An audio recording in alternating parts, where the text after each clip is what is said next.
cause them to err. The leaders of the people do what? Cause them to err. They cause them to mess up. The leaders do that. Oh, no, the criminals. Nah, the leaders do that. Well, that's really it. The gangsters. Well, the leaders of this people cause them to err. The white man did it? The leaders of this people. So some of the leaders black then, what you telling me? Oh, all our leaders are black.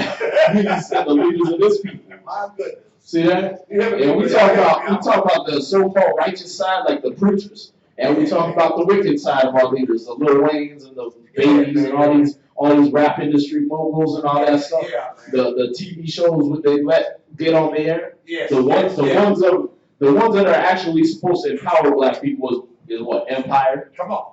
Right? Or you gotta sit there. Scandal. You gotta sit there and stomach your son being a homosexual right in front of you. Yeah, man. You know what I mean? Yeah, you gotta be all these types of wicked to progress in this world. And they promoting that instead of teaching your kids the right way. Satan's kingdom. Y'all see that? Yeah. Oh yeah. Yeah, Satan's kingdom. But who's giving that to us? Our leaders. Y'all see that? They causing us to err. They causing us to look at them and say, oh, well, that's the way to do it. They cause our women to look at them and say, oh, well, that's the way to do it. And what do? They push away the things of the Most High so that you'll look at them as your Savior.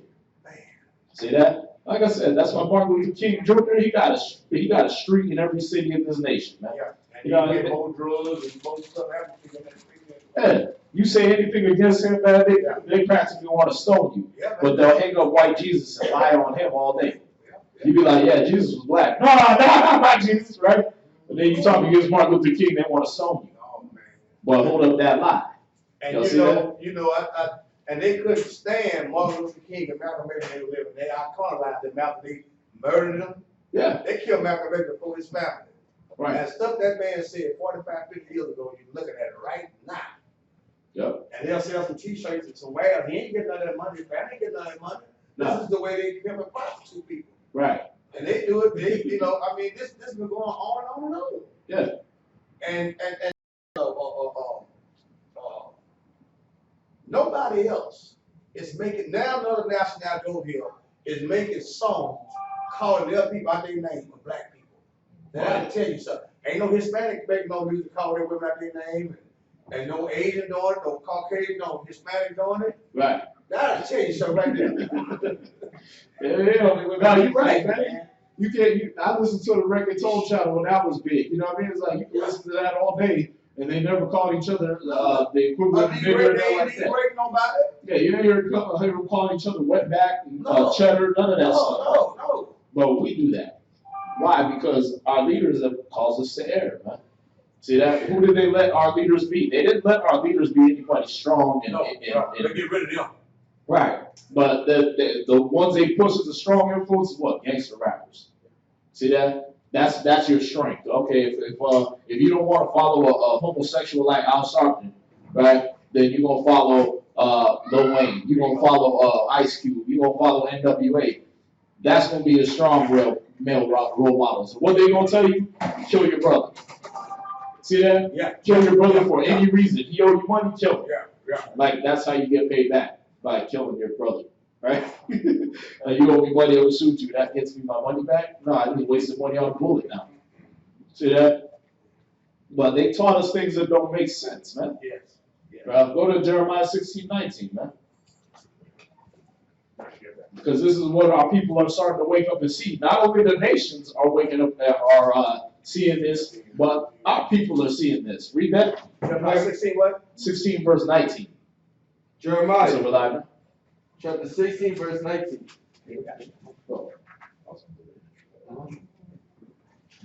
O Lord, my strength and my fortress and my refuge in the day of affliction. Right. The Gentiles shall come unto thee from the ends of the earth, and shall say, surely our fathers have inherited lies, vanity, and things wherein there is no profit. Y'all see that? So not only the Gentiles, like the other nations outside of Israel, but Gentile-minded Israelites, they're going to start waking up and saying, dang, our fathers have inherited lies, vanity, and things wherein there is no profit, man. Wow, these guys never even went to the moon. Man, these dudes, these dudes lied to us all the time. They didn't discover America. No. Y'all see that? Christ ain't white. Moses ain't white. All these people that sold me in the movies was white. They African or African looking, mistaken for Africans. Yes, yes. That's the part they don't want to show you in these movies, man. They never show you that Moses was floated down in the basket and grew up with a bunch of black people and fit in. It's like, come on, man. You didn't float no little white baby to a bunch of black people. You know what I mean? And they was killing white people at the time. And you floated a white baby down to the people that was killing white people, to the black people, and it was like, oh yeah, let's raise him up as one of our own. Nah, they would have threw his ass right back in the Nile with the alligators. Yeah. You see that? But they won't show you that part of the movie. They just what? Oh, let's just change the color of the Egyptians then. Now they white. Whitewashed. Yeah, exactly. See that? And that's where you get into Job 9 and 24. It's funny you say that, though. We were just watching day before we left the house on Christopher Columbus. And all the people that he raped and punished, that the Indians, and all the people over there. But we just watched the video before we came here about him. Oh yeah, we got the books. Yeah, man. We got the books to show you. Yeah, Yeah, this dude was a known pedophile, man. pedophile. He was a pedophile, a rapist, a murderer. He even looked like a woman. I said, well, what I see, he's like a woman on it. But they had raped all those women and stuff, and those people, man, slaughtered them. Yeah, And they got him in the history book as a hero. dead on. Yeah. Why? Because our leaders cause us to err. What they tell you? Oh, go to school, get a good education. Well, what is a good education at? They keep lying to me. You see that? You made a Columbus Day. You gonna lock up one of my brothers on the street for rape because he was 18 having relations with a 15-year-old. Not on that, accused of rape. Right, accused of it, right, like Rosewood, right? Yeah, man, we say that. Right, but then, My great-great-grandma, my dad in Mississippi. right, I took a paper clip a couple of months ago to the shrine of Black Madonna. My aunt sent me a paper clipping of my great-great-grandmother. right. She lived in Rosewood. And a paper clip at the shrine over there of her. And she was 116 when she died. Yeah. And she died from complications of a burn. She didn't die right then, but she was at the stove and her gown caught on fire. But this is what that paper clip said, bro. Up until she died, she could read her Bible without glasses. 116 years old. Wow. It's over that shrine of Black Madonna. She was involved in that Rosewood? She was living at that time. She died in, I think, 61. Yeah. 1961. 1962. Right. But that was my dad's great grandmother. That was his mama's grandmother. Yeah. And they destroyed a whole town over that. Yes. And then they want to celebrate Columbus Day. Yeah. Like, He saw that deal on Rosewood this morning. Right. And I told Mom, I said, that was my grandmother, my great-great-grandmother deal. yeah. We just talk all this stuff, we just talk about that this morning. And he will deal. Yeah, that's how the spirit works, man. But yeah, just for everybody online, we were dealing with some questions and everything. We want to welcome y'all to Israelite School of Biblical History and Practical Knowledge. We're here at 8524 South Braeswood Boulevard, Houston, Texas, 77071. Holding classes Monday and Wednesday from 7 to 10 p.m., Friday from 9 to 11:30 p.m., and then Saturday, today's class will be noon to 3 p.m. All right, if you got any questions, you can text only, please. Either 832-941-2443 or Say it again. the phone number? That's fine. Yeah, 832-941-2443. That's just, if you want to text my class for your questions. Or 321 right, 321-960-8411. 8411. All right. If you had any donations, whether it be cars, canned goods, clothes, anything that you think will help your people in any kind of way that are, broken, destitute, and things like that. If you got books, any kind of office supplies, educational materials that you would like to send us so that we can help in the educational process of our people, you can send that to, you can hit us up on the email, hiddentruth12, that's hiddentruth12 @gmail.com, and we'll give you the information where you can send that. All right. Also, if you got monetary donations, if you want to give those, you can go to the Wells Fargo account under Israelite School of Biblical History, and I'm going to give you the account number here. It's 101-580-6167. All right. So once again, that's a Wells Fargo account. 101-580-6167. And we do appreciate all those that have given so far. Again, what you do don't make us rich or nothing like that. It just keeps the lights on at the school, keeps the school running, and the rent paid here, and helps us, distribute flyers, keep the cable show going on, things like that. So it's not going into our pockets like your pork chop eating preachers. We're not taking your money and flying off in G6s off to Never Neverland. All right. But yeah, today's class is a Sabbath class. So we usually do the Sabbath ceremony for y'all. If you haven't been here before, so we're not doing no kind of voodoo, witchcraft, or nothing like that. We light the candles. We say a blessing over those. This is the menorah, represents the 7 days of the week and everything like that. But it also represents Christ here lighting our lights. You understand? Being our light. All right. So we do that. We say a blessing over the incense, and we burn frankincense and myrrh. One of the gifts that Christ was given at his birth, right? This is a royal and good smell that the Most High likes. No.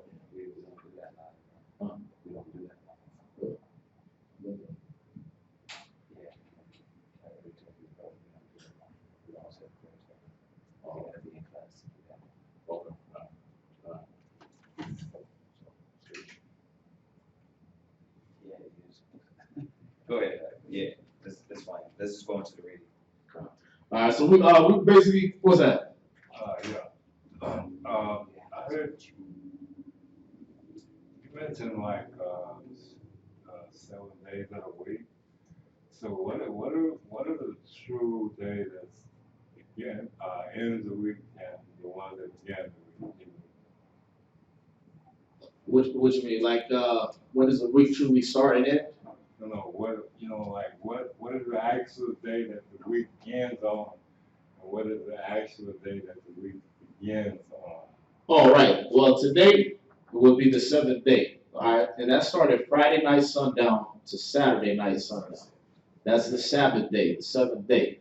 All right, you can get that in Genesis chapter 1. All right, we'll go there to show you that it's not like how Esau changed it, and even them, they know. They're showing you that look. 12 o'clock is midnight, right? But they say 12 o'clock a.m. That means you start in the morning. You see that? Well, how do you start in the morning in the middle of the night? Well, because you're doing what the scriptures say, but you got people programmed, right? You got people programmed to think that it's as soon as the sun comes up. Y'all see that? Right. But see, check this out.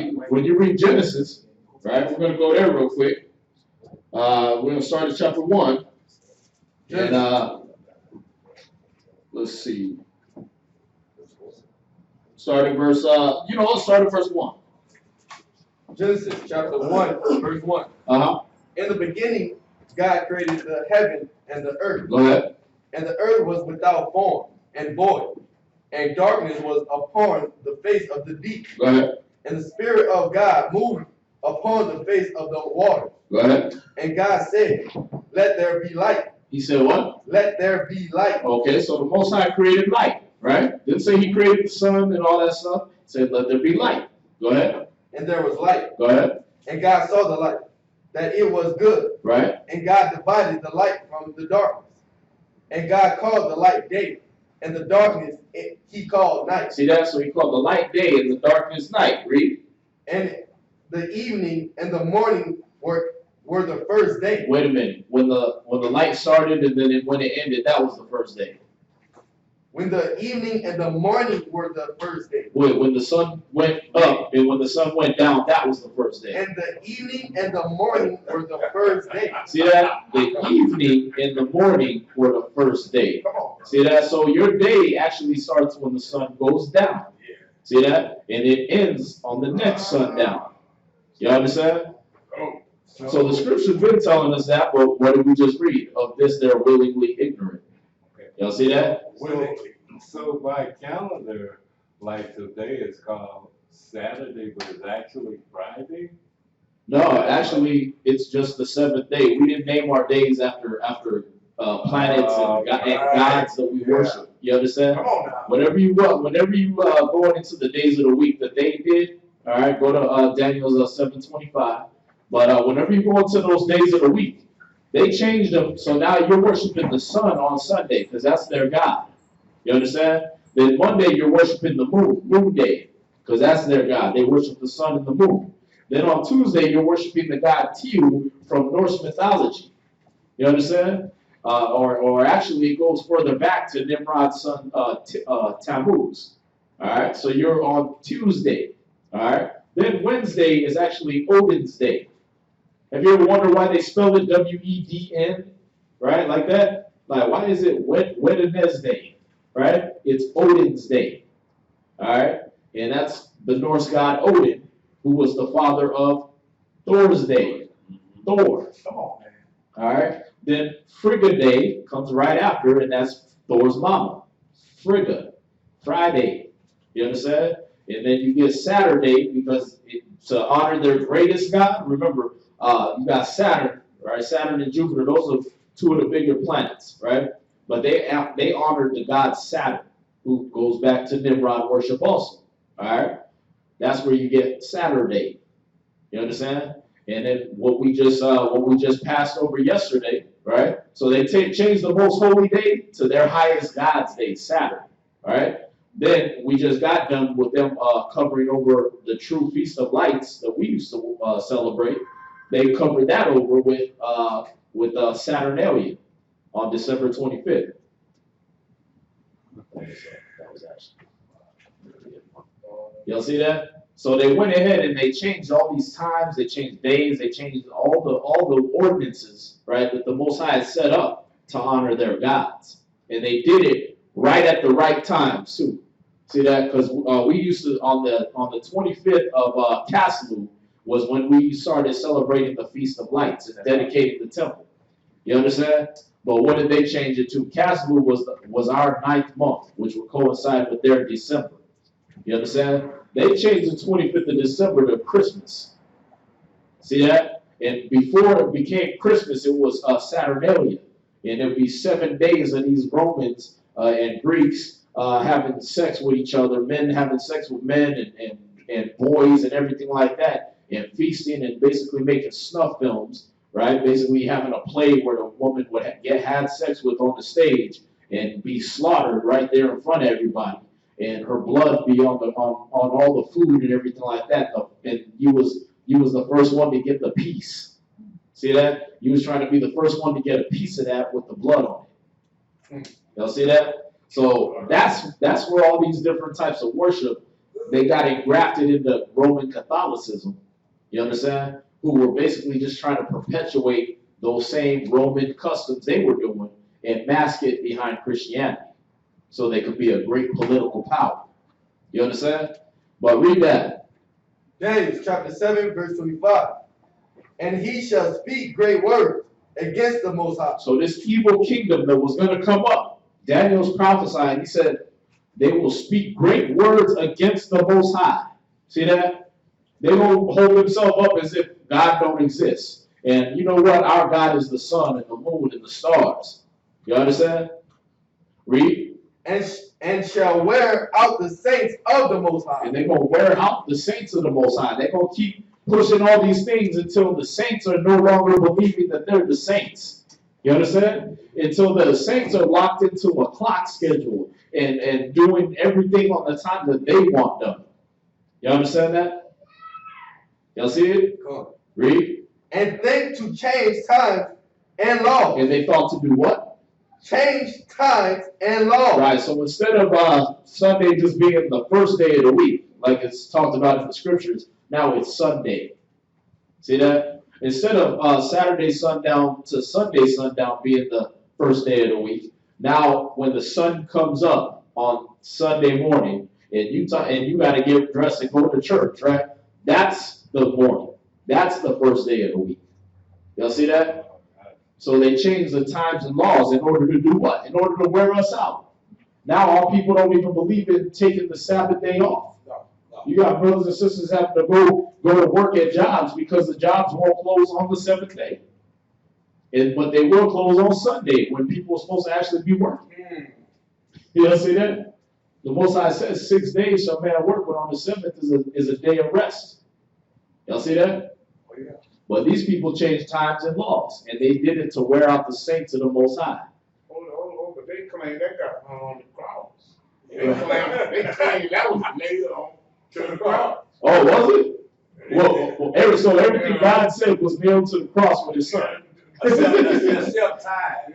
Right. Everything the Father said, everything the Father says. Self-tied. Right, except for tithes, right? You gotta put the money in the plate. That's still there, right?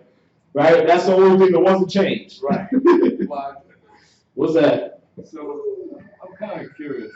The ones that the preachers in the church that are preaching this on Sunday, do they not know or they just don't care? I mean, they just want to just. See, that's where we're going back to the first scripture. Yeah, we did that in the first scripture, but let's get that again. 2 Peter 3:5.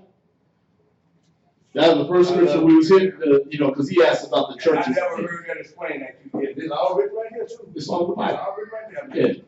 Yeah, that's why I said if they went to theology school for 4 to 12 years and did not bump into any of these Well, but scriptures. look what school they went to. They went to the school that were teaching them what they wanted them to teach us. Right. That's why we went to Jeremiah 16:19. Yeah. They inherited lies and vanity. But the thing is, they also get the truth in those places, and they're told not to teach those. That's right. That's right. You understand? That's right. Where you at? 2 Peter chapter 3, verse 5. For this they willingly ignore. For this they willingly are ignorant of. So they're willingly ignorant of these things. Y'all see that? Willingly ignorant. That's why I said it ain't like they get it hid from them. These theology teachers, you can tell them like, listen, Christ was dark skinned, right? Oh yeah, of course.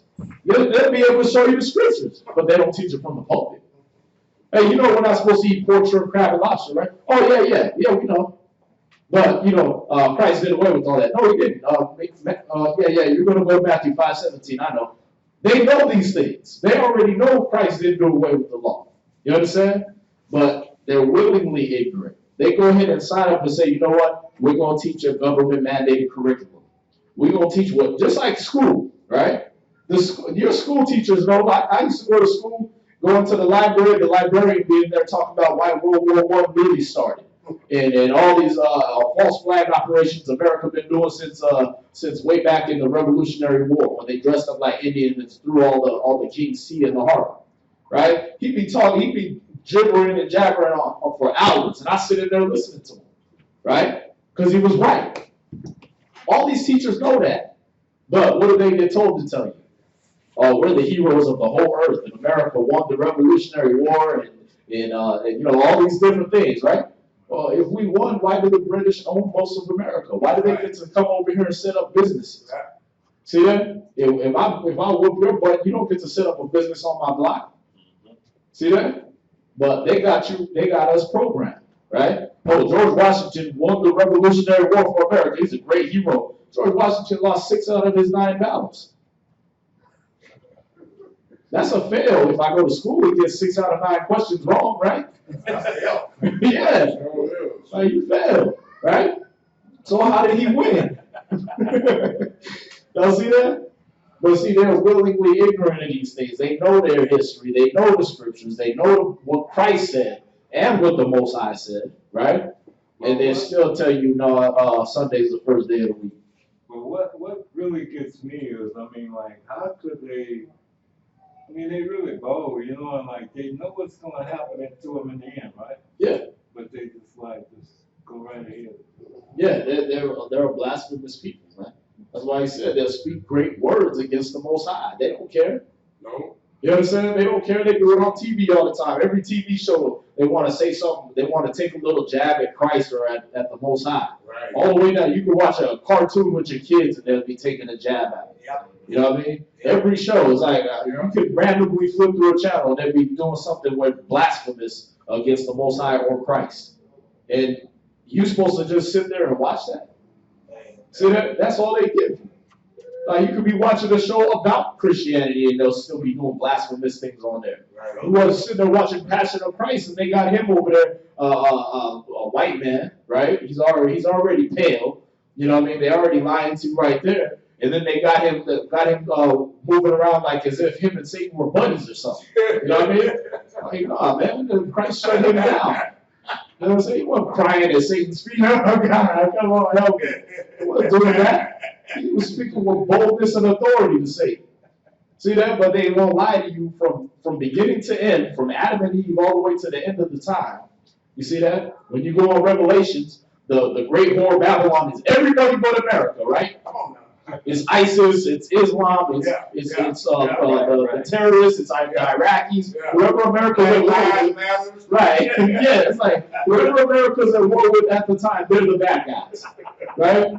I was sitting there watching the old shows, Airwolf, man, and we was at war with the Russians back then, and so who was the bad guy? The Russians, right? Then you get a few years later in the 90s, and now the Russians are the good guys, and we got to go after the Iraqis. Why? Because they got all the oil.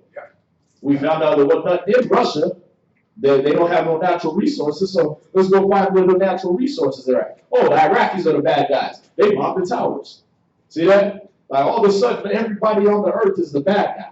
Yes. Y'all see that? Wherever they can get rich off of.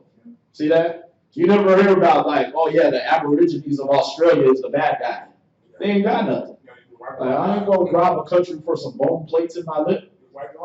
Right, you just go down there and kill them and take over the land. Y'all see that? That's it, man. But when you get to these oil-rich countries, drug-rich countries, all that, now all of a sudden they're the bad guy. See that? When you get to countries that don't want to be part of their system, they're the bad guy now. Muammar Gaddafi's the bad guy. Why? Because he's setting up educational systems where people in his country can go to school for free, and if they want to travel abroad, he pays for that. That's why they're called the devil. Because the devil is not a guy with a pitchfork and horns. The devil is what he is, a deceiver.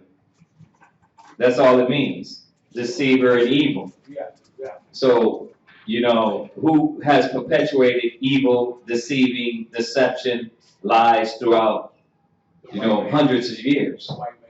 You know? That's why it's called the devil. See, the church put that pitchfork, red, horns. So when you say devil, you're like, that's taboo. You're like, he's the guy with the tail, and you're thinking that's ridiculous. He doesn't got tail and horns. So you attribute devil with that. You don't attribute devil with what it means, which is evil deceiver. Because when you look at evil deceiver, now you're putting things in context and you're understanding, well, who's perpetuated evil, deception, rape, robbery, murder, bloodshed over the centuries. This evil, deceiving people. So when you go to the Bible, you read about dragon. You're thinking like, wow, it's a dragon. It ain't a dragon. A dragon's just a big serpent, right? You got this nation is just serpent, forked tongue. So this is what we have to remember. So, you know, we don't use that a lot because our people is ignorant. They don't really understand when you say devil. You know what I mean? They thinking it's a Black Panther, Black Power thing. Like, they don't really understand that when we say devil, it really goes into the deception and the evil and the lies that they've done. It ain't like, oh, the white man's the devil, you know, he's pitchfork, horns, and all that. Y'all see that? But did that answer your question? Okay, all right. All right, so did y'all have any other questions? If not, we're going to go ahead and do the Sabbath reading for today, for this morning. Did anybody have any other questions on anything? Well, one more question real quick. Is one thing I've observed since I'm out of prison. I've been in a lot of different cities, you know, outside driving, in my 13 years of being out, and I see the government the same problem, especially in the Black community. We have a plethora of churches, 3 or 4 churches on one block. Right. None of them, most of them don't help each other, they don't even speak to each other. But my thing is, when you do see a big church, that to let the community go down, like there's one in Houston, they done bought up all the property, made parking lots out of them, like 5 or 6 blocks long, man. They got great big old mama churches being built. Right. In the heart of the Black community. You can't count 12 Black men out there working. And nobody wants you to say nothing about it. Yeah, because again, like we just read, the leaders of the people cause us to err. They're not worried about the community and all. They're worried about filling their pockets. Yeah. You see that? Yeah. They're not worried about the people. They don't care about, when you read Jeremiah 23, he tells you point blank about people like Martin Luther King. He tells you point blank about the prophets that teach lies in his name. And You see even that? their members are saying, people look like you and me and saying, well, and I've talked to that coffee shop, man. I brought this up. I brought it on the radio. When black men don't want to work. They say, man. We don't want to be slaves, though. People are saying this, They go to some of these churches saying the black man don't want to work. Right. And, I just want to put it out there, man.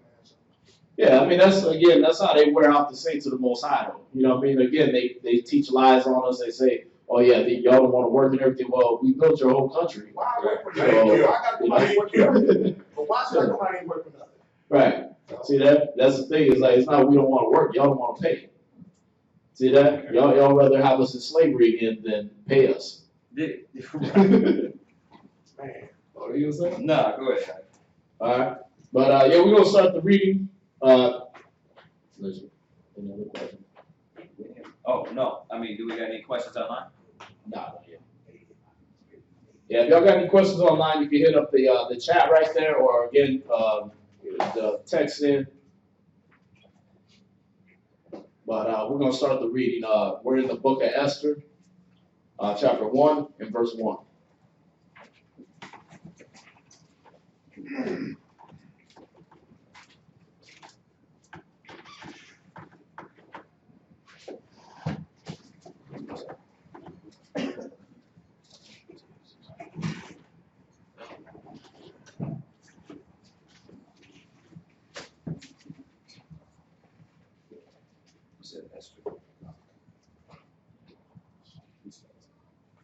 Yeah, you would start.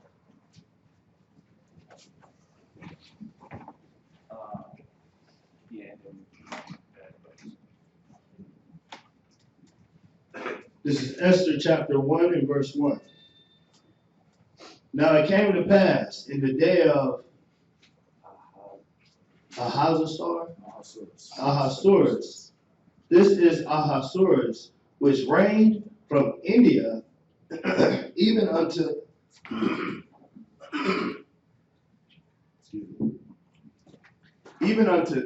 Ethiopia, over 130 provinces and 20 provinces. That in those days, when the king Ahasuerus sat on the throne of his kingdom, which was in Shushan, the palace, in the 3rd year of his reign, he made a feast unto all his princes and his servants, the power of Persia and Medes and noble and princes of the province, being before him. Verse 4.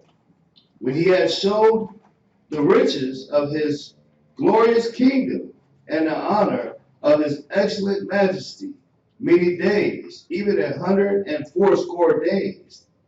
And when these days were expired, the king made a feast unto all the people that were present in Shushan, the palace, both unto great and small, 7 days in the court of the garden of the king's palace, where were white, green, and blue hangings fastened with cords and fine linen, and purple to silver rings, and pillars of marble. The beds were of gold, silver, upon a pavement of red and blue and white and black marble. Verse 7. And actually, what we're going to do is when you go into the Apocrypha, these are the books they took out of the Bible, right? We're going to go to the book called the rest of the chapters of the book of Esther, all right? So it's the rest of Esther. These are books that were these were originally in the 1611 version of the Bible. That's why right across the bottom right here, you see authorized King James Version, all right? So King James, he took 54 scholars, and he told them, look, translate these scriptures. He didn't write the Bible himself. Before anybody gets you fools like that. He took 54 scholars. Now, this is a king, so he didn't take 54 people that just graduated high school. All right? 54 people that could read. He took scholars, the best of his time, that wanted to serve a king. You understand? Now, anybody knows if a king say, look, I want you to do something, you're going to get notoriety forever for helping the king out. You understand?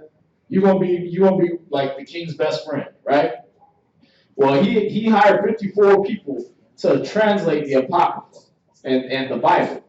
He hired 54 people. 47 of them actually took part in doing it. All right, and he broke them up into 3 groups. One of them was for the Old Testament.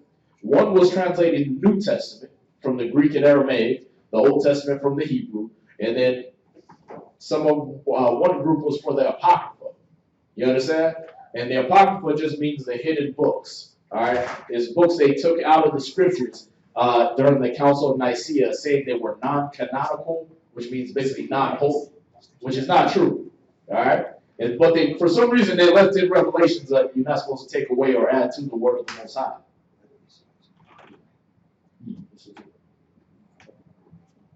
Oh, really? You got it?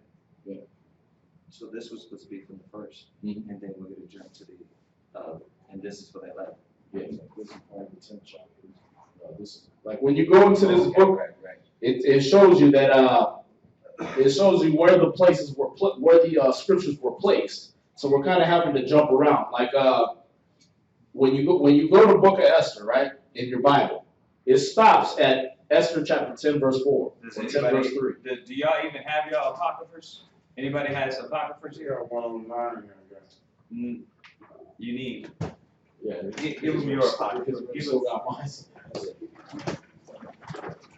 Say, brother, Here, it's give another thing we were looking at before we left the house.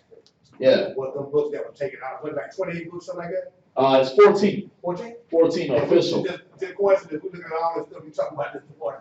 Right, We're right. looking at this stuff, I'm telling about the books that were taken out of there. Yeah, Mm-hmm. cool. Where can people get a copy of that? Of the Apocrypha? We still got some for sale, right? Do we got something for sale? Just this one. Just one. That we sell them for $15. But you can get them online, Barnes and Noble. They, and it takes a little while for them to ship in. You got to pay shipping and handling. Works out to about $15 anyway. All right. I'll get one next week. Oh yeah. But I'm bringing some cash. Okay, you can borrow it. Yeah. We want you to look in it right now. Yeah, you take that with you and just bring the money in there. That's cool. You trust me? Huh? You trust me? Oh no, we're gonna hunt you down, man. Yeah. We want that $15. It's $15, brother. My brother, we want to do the same. We'll come back. When the next service? Oh, Monday, Wednesday, Friday, Saturday. We got to do the same? Yeah. Okay, we don't come back. You take it out of here. We only have one. Oh, just one? Yeah, that one's mine. Oh, okay. Okay. Yeah, we only have one left over. I paid you double for it. No, I know, right? I got all my notes Man, now. I'm kidding, man. I don't know if you got mine. No, that's a brand new one. Yeah, this is brand new. Oh, that's his. Oh, okay. I paid you triple for it, bro. Oh yeah, Shabbat. Do Okay, they okay, need okay, one? okay. What? Does anyone else need one? It was extra.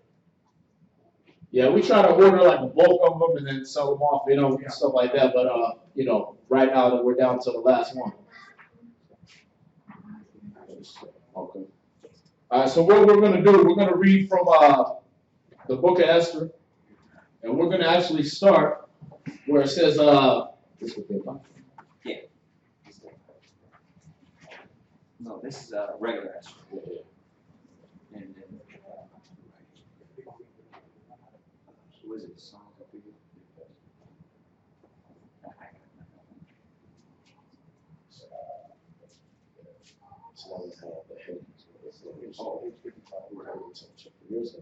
Oh,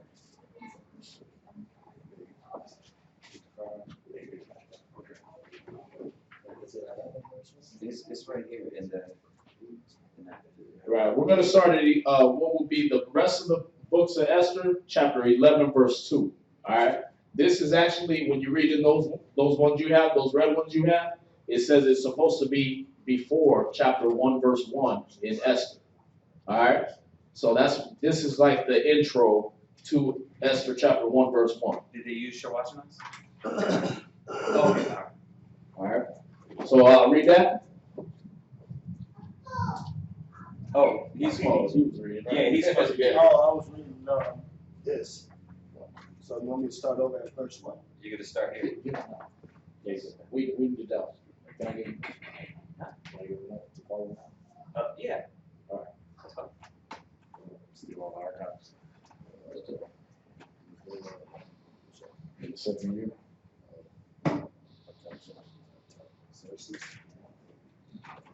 This is second Ezra, chapter 11 and verse 2. No, this would be Esther. this would be Esther, the first chapter in the Apocrypha.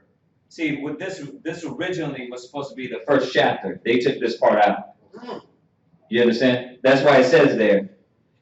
It's telling you that. Y'all see it in the Apocrypha, right? Do they got it? Yeah. That was supposed to be the first chapter, so that's why he's starting from the first chapter. And then we're going to jump back. All right? Okay.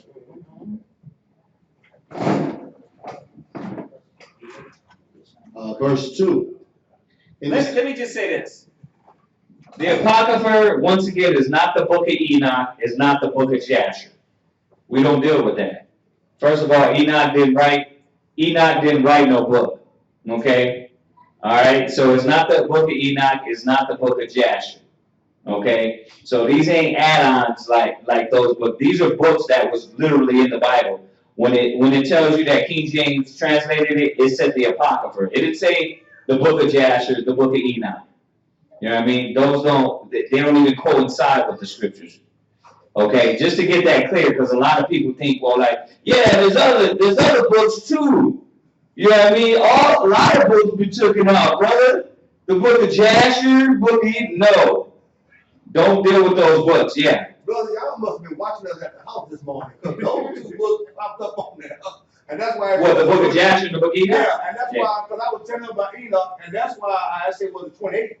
You say 14, right? 14. They said it was 28 books taken out of the Bible. You know what I'm saying? Right. But I'm not speaking, I'm just saying, he's speaking on the same thing we're looking at this one guy. Yeah, I mean it just adds more confusion to what you're trying to do. It adds like multiple paths to the one path you're supposed to be on. You see that? But now you gotta think, like I said, this is a king. Alright? This is King James that got scholars. You understand? To actually break this down. He didn't take just bum people and stuff like that. No, and then at the same time, when you read about the book of Enoch, you find out that, it was written by the Pharisees and circulated with his name stamped on the front. You see that? So the Pharisees actually wrote it. Do we want to take the words of the Pharisees as what we're supposed to do? What do you think Christ was saying? Beware the leaven of the Pharisees and the scribes. That's the leaven of the Pharisees and scribes, that book of Enoch. They injected that in because they didn't understand the Bible.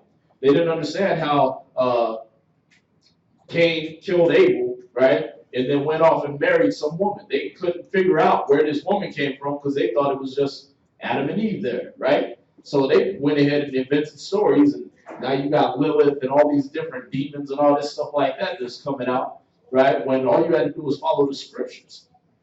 Y'all see that? All you had to do was read the scriptures and see that, Adam and Eve weren't the only two people on earth.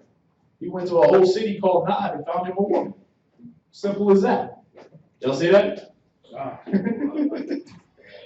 I already see it forming in your brain. Let's read on, man. Write it down. From what I told you. Go ahead. Verse 2. In the second year of the reign of Artaxerxes the Great, in the first day of the month, Nisan, Mardochus, what's that? Mardochus, the son. Basically, it's Mordecai. Yeah. All right. Mordecai, what you read in Esther is Mordecai. It's Greek. It's more Greek styled in this book. All right. So it's Mordecai. Go ahead. The son of Jairus, the son of Samuel, the son of Cyrus, Chisai of the tribe of Benjamin had a dream. Right. Listen, let me say this. This is very good. This is history. Y'all need this. You got the Persian and Median Empire, right?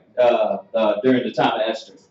Okay, so you got these same kingdoms was prophesied by Daniel. So why is this important? Because now you're coming into, because if you notice, the Assyrian Empire wasn't prophesied in Daniel.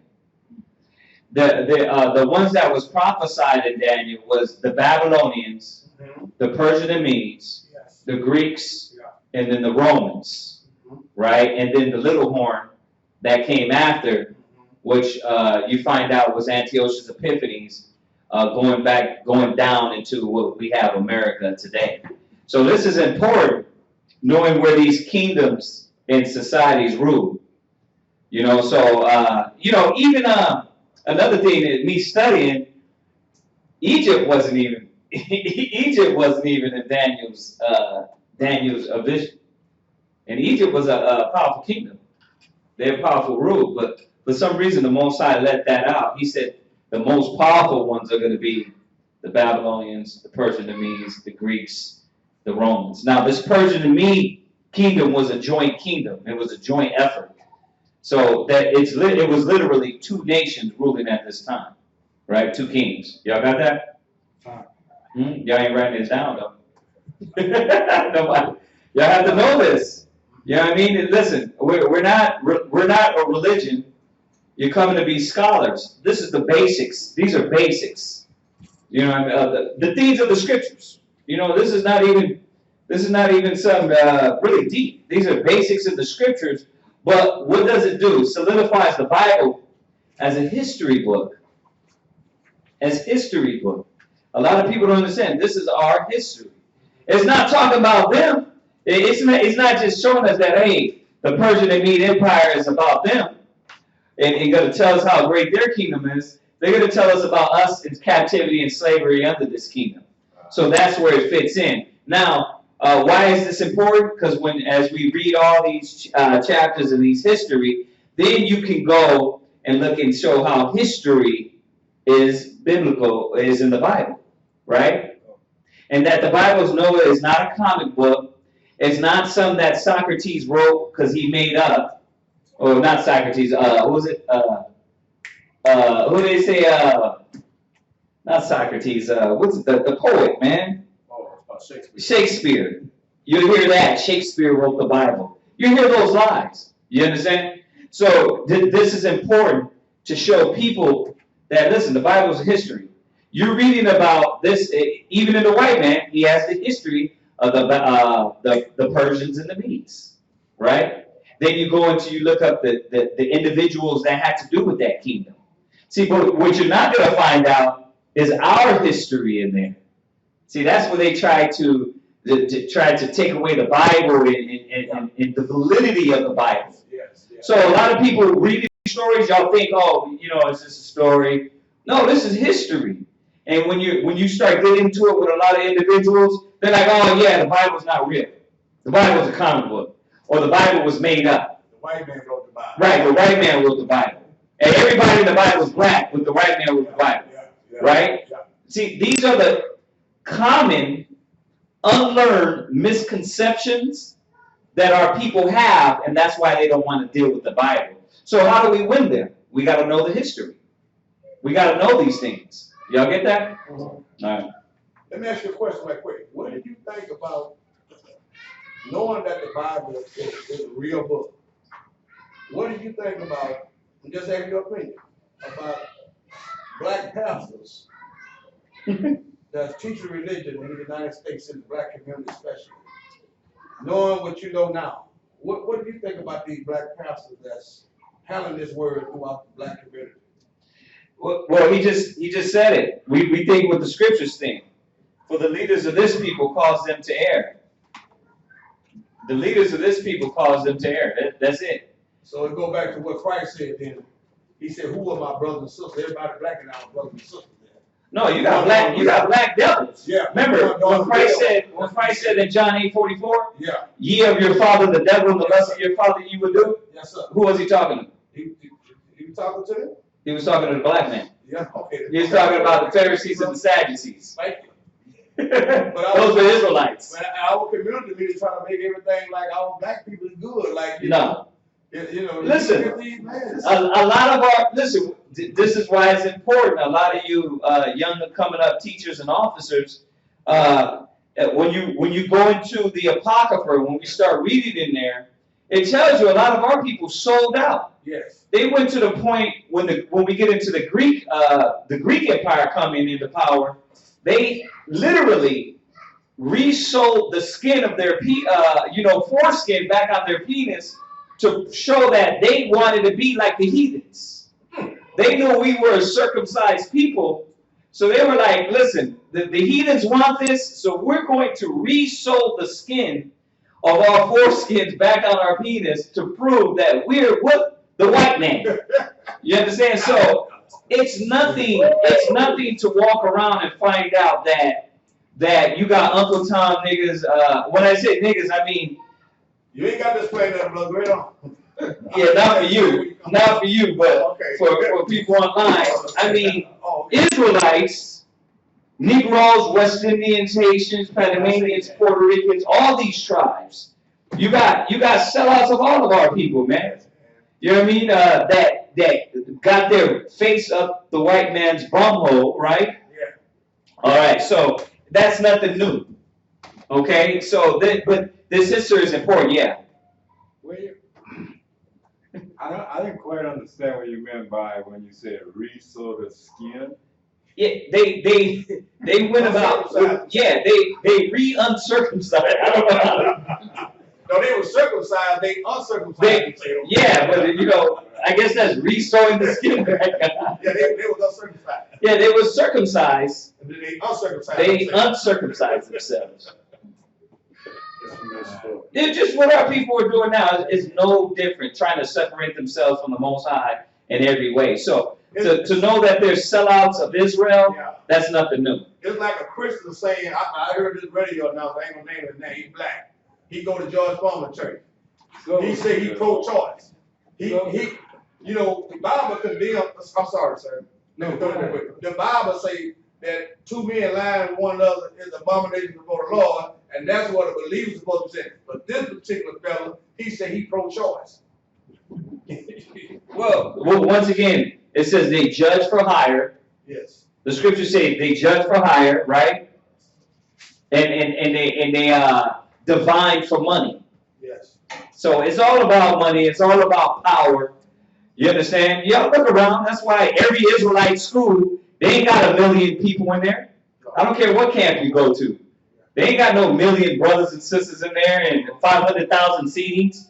All these schools, Israelite schools, have choice, small congregations. Why? Because there's only going to be a small amount of real brothers and sisters that really want the word. Right. That you're not coming in for the dancing. Come on, brother. You're not coming in for the singing. Yes. We're not jumping around. So you want to get the knowledge. Yes. And I push it in every class. That's why you're going to take good notes. If you're coming to be a scholar, coming to learn, what you don't want to do is leave and say, I don't know what we went over, Yes. but it sure was good. Yes. Right? You don't want to do that. So take good notes, and it's always good to ask your questions. Yeah. My problem is, like, by me being new to this, I know, like, certain words, in the Bible means different than what we might, think it means. Right. So I was trying to, like, separate the word circumcised, from, like, say, from the standpoint of medical terms to, like, what it actually means in the Bible. No, it means that. Yeah, it means that. And remember, these was during the Greek Empire also. The Greek Empire. So a lot of these, a lot of the New Testament was written in Greek. So, I was reading it yesterday also in the Josephus when it says that you don't supposed to receive an offering from a bitch. Yeah, well, a bitch is a female dog. So if you have your dog hunting around, what I'm saying is, when you deal with the Greek language, when you deal with English, when it goes into the circumcised, they were circumcising it. They were uncircumcised, and it really meant cutting the foreskin off your penis. So it didn't mean anything else. Alright. Okay. Go ahead. I want mine. Yeah. This is a word I heard, a particular fellow on the internet that came out of the church. Teacher pretty much like y'all. But anyway, he said something that, the word they use in a lot of these churches, they say like agape. Okay. They say that's unconditional love, but this fellow said, since you talk about the Greek, that agape, they didn't have no word that meant unconditional love in that language. That was some kind of philia word. Oh, Have you ever ran across anything like right. that? And in that point too, because I understand what you're saying. Like there's certain words that you got to look up in Hebrew to make sure it means the same thing. Yeah. But in this point about circumcision, it was really circumcision. Yeah. It wasn't nothing strange or different about We it. have ministers telling people in the church that they will, unless you got agape love, and I've been told that. But I ran across something, the guy was talking about that language you talk about. He said that word agape, they say the Greeks didn't have no word for that word agape. But a lot of these ministers telling people, and people going around repeating it, he said that word meant some kind of pedophilia. You didn't have the ultimate sexual contact with a male child. Wow. Yeah, man. I'm What is the word? Agape. Agape? Agape. Yeah, he said that word don't mean no unconditional love, but that's what they tell you in church. And the man name that said that is named Ray Hayes. And the pastor got them saying agape love. Agape, you're teaching that. You got people say, oh, I got agape love. You don't know that word mean in Greek. That's a pedophilia where it says the Greeks didn't have no word for no unconditional love. So that word is a pedophilia. You didn't have the ultimate sexual experience contract with a little child. Wow. Yes. That's research. Y'all take a look at it. I mean, when you look at that word as they brought it over to English, you would say agape, right? Like if your mouth is hanging agape, meaning your mouth is wide open, right? Yeah, so, if you look at the English version of the word, it's showing you right there, yeah, you just got busted wide open.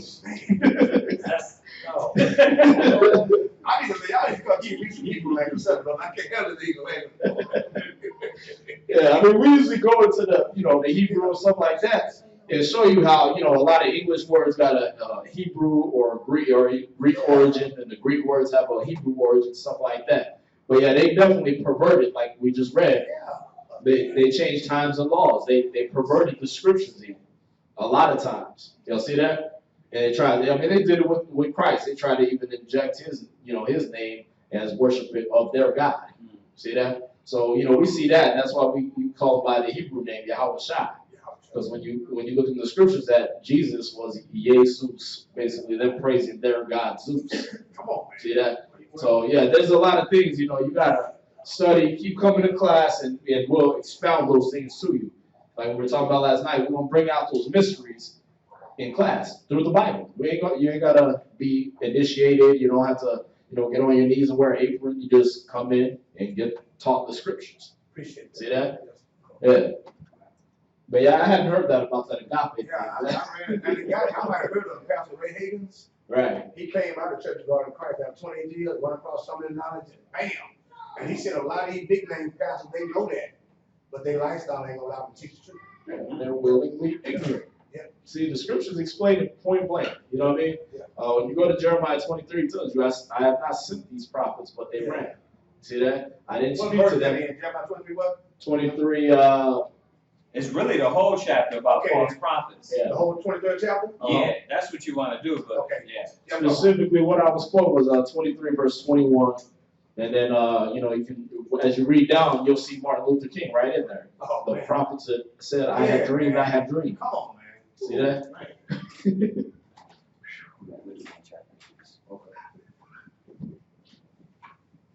Verse 3. Where we at? We are in 2nd Esther. No, we're not. We're in Sorry. Esther, right? Esther. 11. No, we're in Esther. We're in Esther and the Apocrypha, and we're at the portion where it should be the first chapter. It should be really the first chapter of Esther, right? He was on verse 3. Yeah, Verse verse 3. 3. Okay. Verse 3. Who was a Jew and dwelt in the city of Shusha, Shusha, a great man, being a servant in the king's court. He was also one of the captives, which what is it? Nabuchodonosor, the king of Babylon, carried from Jerusalem with Jeconias, king of Judah.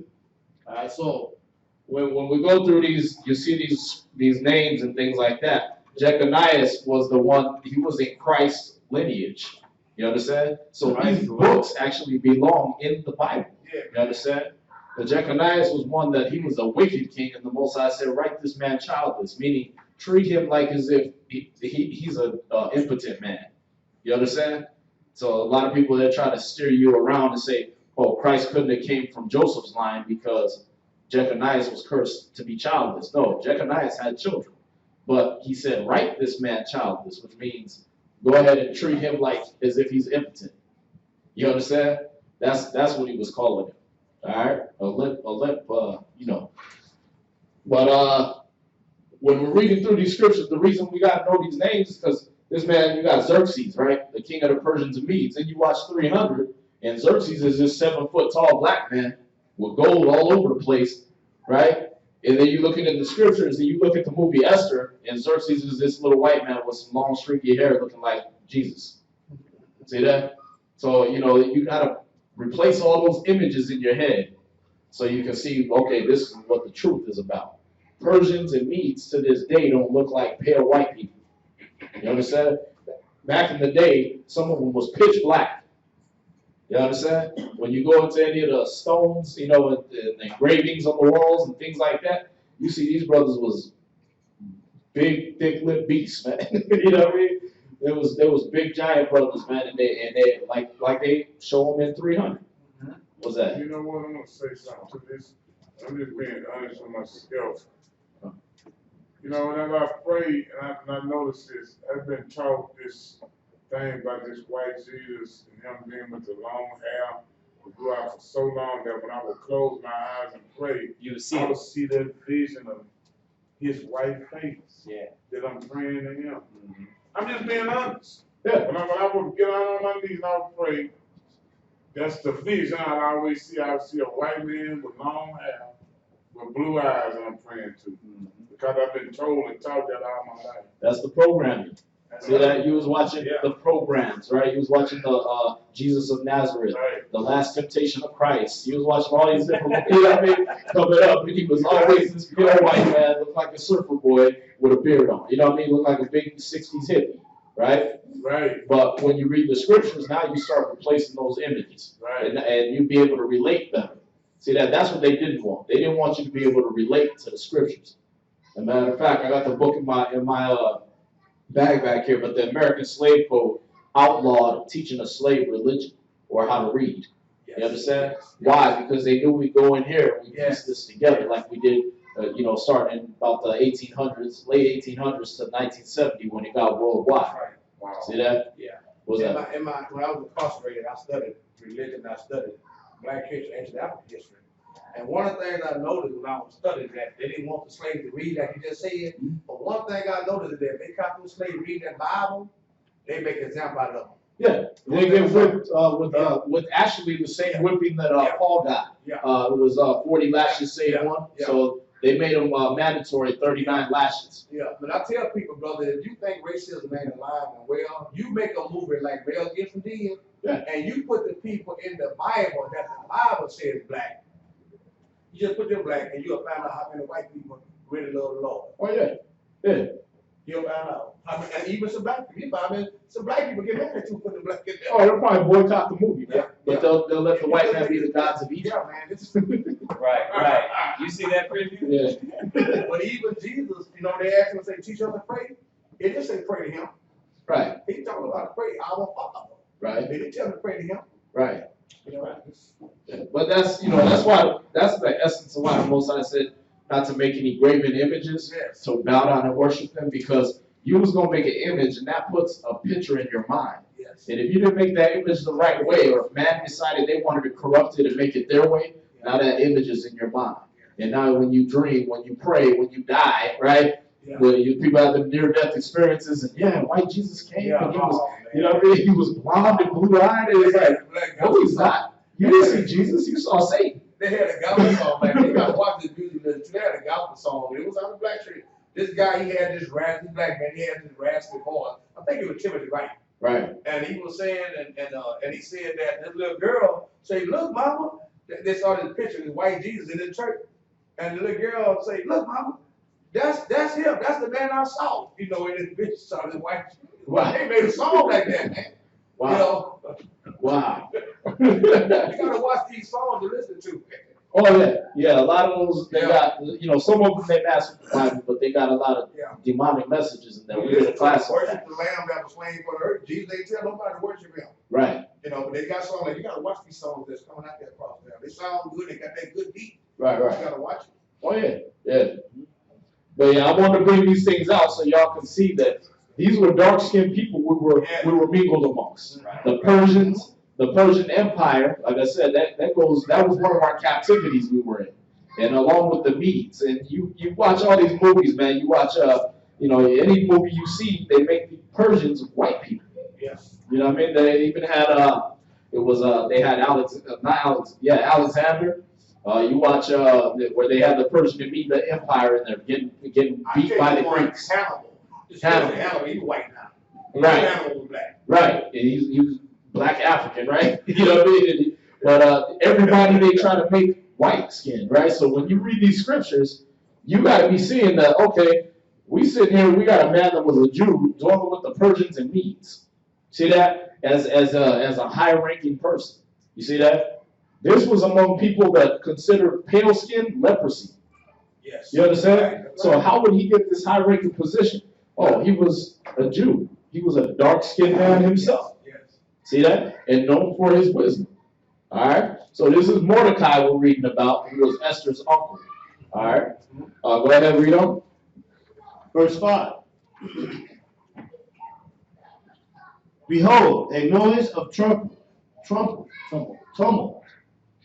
with thunder and earthquakes, and uproar in the land.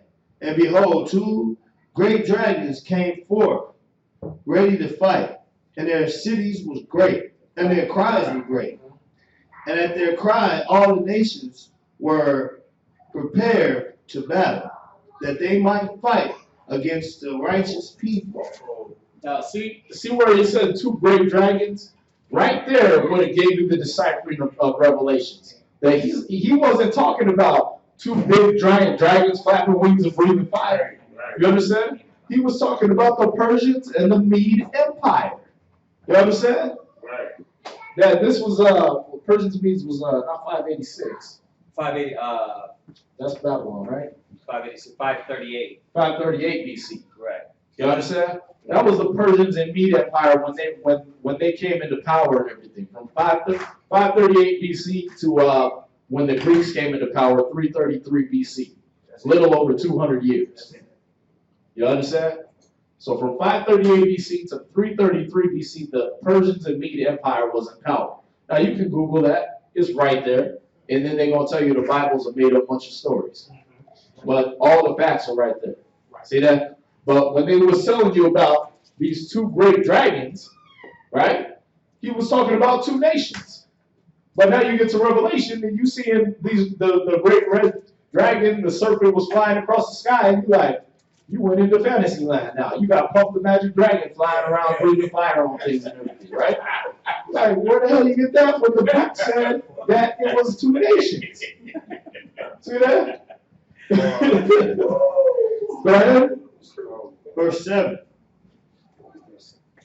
And lo, a day of darkness and obscurity, tribulation and anguish, affliction and great. Yeah. Verse 8 now. Verse 8. Verse 8. And lo, a great darkness and obscurity, tribulation and anguish, affliction and great uproar upon the earth. verse 9. And the whole righteous nation was troubled, Whole righteous nation. fearing their own evils, and were ready to perish. Right, and again, this right here gives you more background that this was an evil kingdom. You understand? He counted them as dragons, and then they took that out, so you didn't see the Persians and Medes as these dragons. You understand? So you didn't see them as a wicked nation that had us in slavery and captivity. So they go ahead and take this out, and this was actually supposed to be before what you read in Esther. See that? So it gives you a lead up that look, Mordecai already seen these things coming. You understand? He already had prophesied that these two nations was going to come. But when you read Esther, it's just like, oh, we were just there. See that? When you read it just in the Bible, it's like, oh, we were just there. You know what I mean? We just lived with them. No, these were two great dragons, two great empires that stomped us out and put us in slavery. You understand? Yeah. This was in 538 BC, you said? Yeah, from 538 BC to 333 BC. All right, that's when they fell to the Greeks. What? Okay.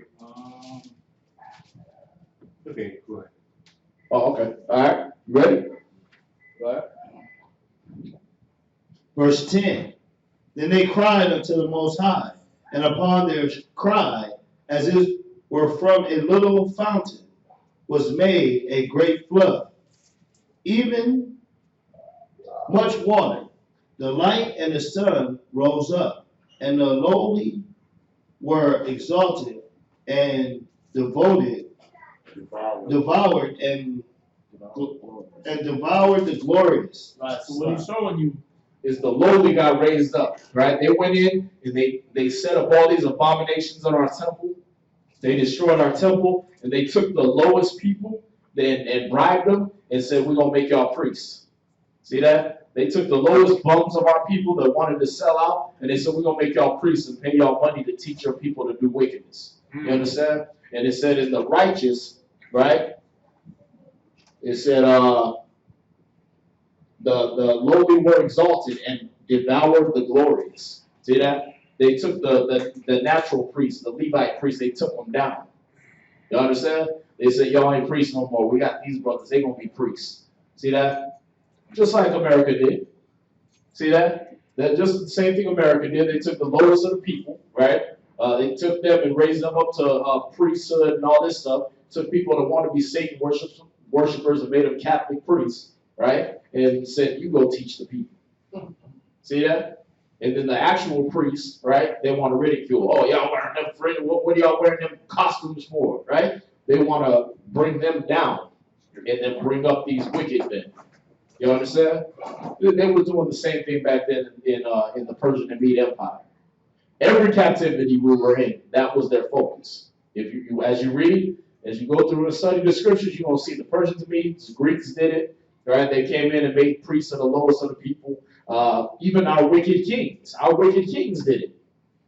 They took the lowest of the people, bribed them, and said, we're going to make you, the biggest, big time and pay you and everything. All you got to do is teach the people to celebrate the feast days on our days that we want to celebrate. You understand? And that goes into when we start teaching about the history of Israel. All right? I'm in class. Where you at? I'm in class. Verse 12. Go ahead. Verse 12. Now when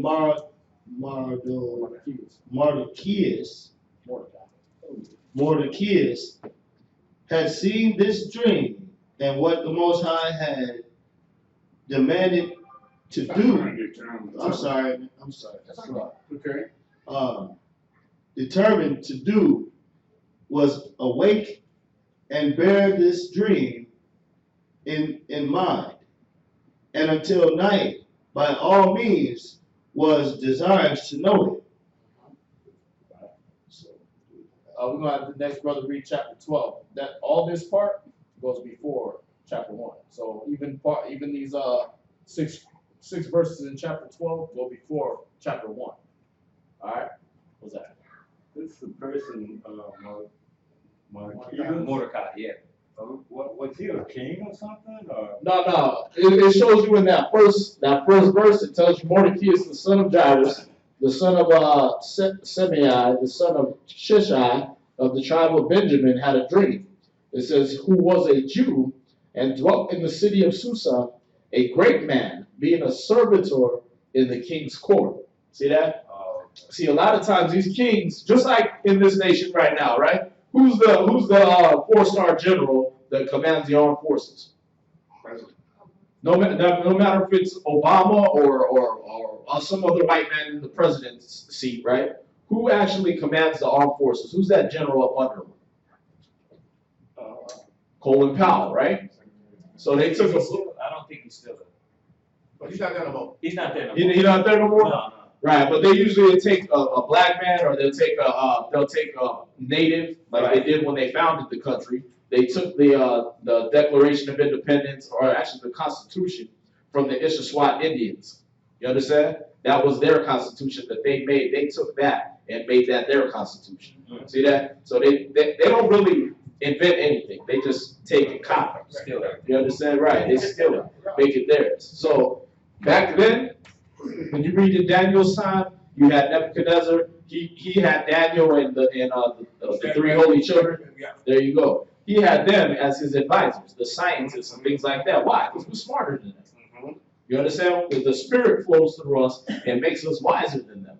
So what they do is, since they're in power, they keep us real close by to keep themselves in power. Right. What's that? You can go back in time in our time when Ronald Reagan was in office and Iran had 4 hostages. Right. Who did they send over there? Jesse Jackson. Right. See that? Why? Because right, we're gonna deal with diplomacy and wisdom instead of going over there and wanting to rape all their kids and do all this undiplomatic actions, right? Yes. Right. So that's the same thing going on here in the Persian and Mede Empire. Remember, they only destroyed us so we wouldn't rule over them. Right. You understand? But they took all our wisdom. They made sure they raided our libraries. Yeah. They made sure they went all up in the temple and took the books. Yeah. You understand? Because they knew that's where we were getting our power from, was the knowledge of the Most High in Christ. Yes. See that? So they made sure they did that, and they also made sure that they hired us and put us, like the prophecy foretold, we will be in the neck of our enemies. Yeah. You understand? When you read Deuteronomy 33, it tells you Judah, his hand will be in the neck of his enemies. Yes. See that? We right there up under the head all the time. All right?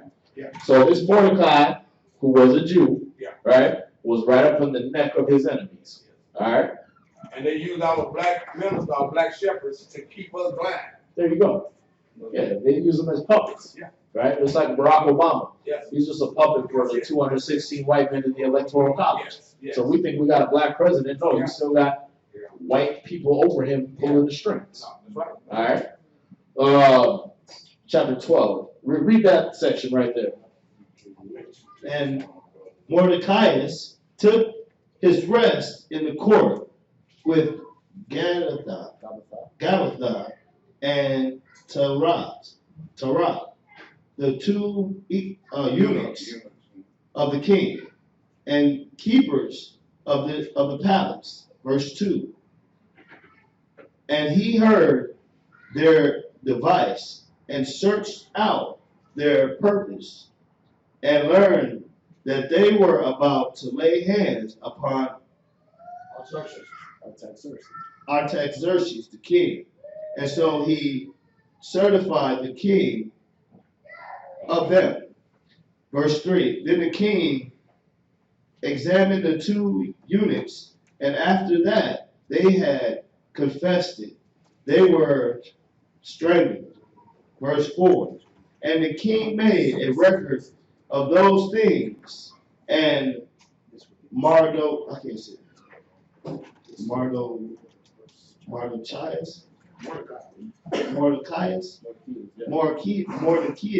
also wrote thereof. So the king commanded Mordecai to serve in the court, and for this he rewarded him. Howbeit, a man, the son of Amadatus, the Agagite, who was in great honor with the king, sought to molest Mordecai and his people because of the 2 eunuchs of the king.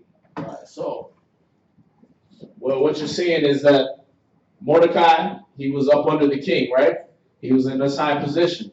Now, in order for the Most High to be showing how great His people are and how merciful we are and how good we are, this Mordecai, he heard these 2 eunuchs, these 2 servants of the king, plotting against the king to kill him.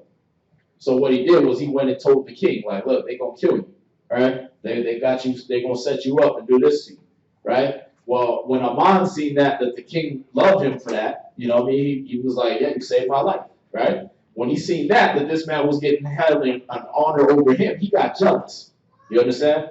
And that's why I said because of the 2 eunuchs.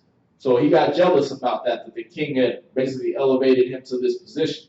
So all this leads up to what you saw reading in chapter 1. All right? So now when you get to chapter 1, you get a little more understanding of what's going on. All right? Who's next to read?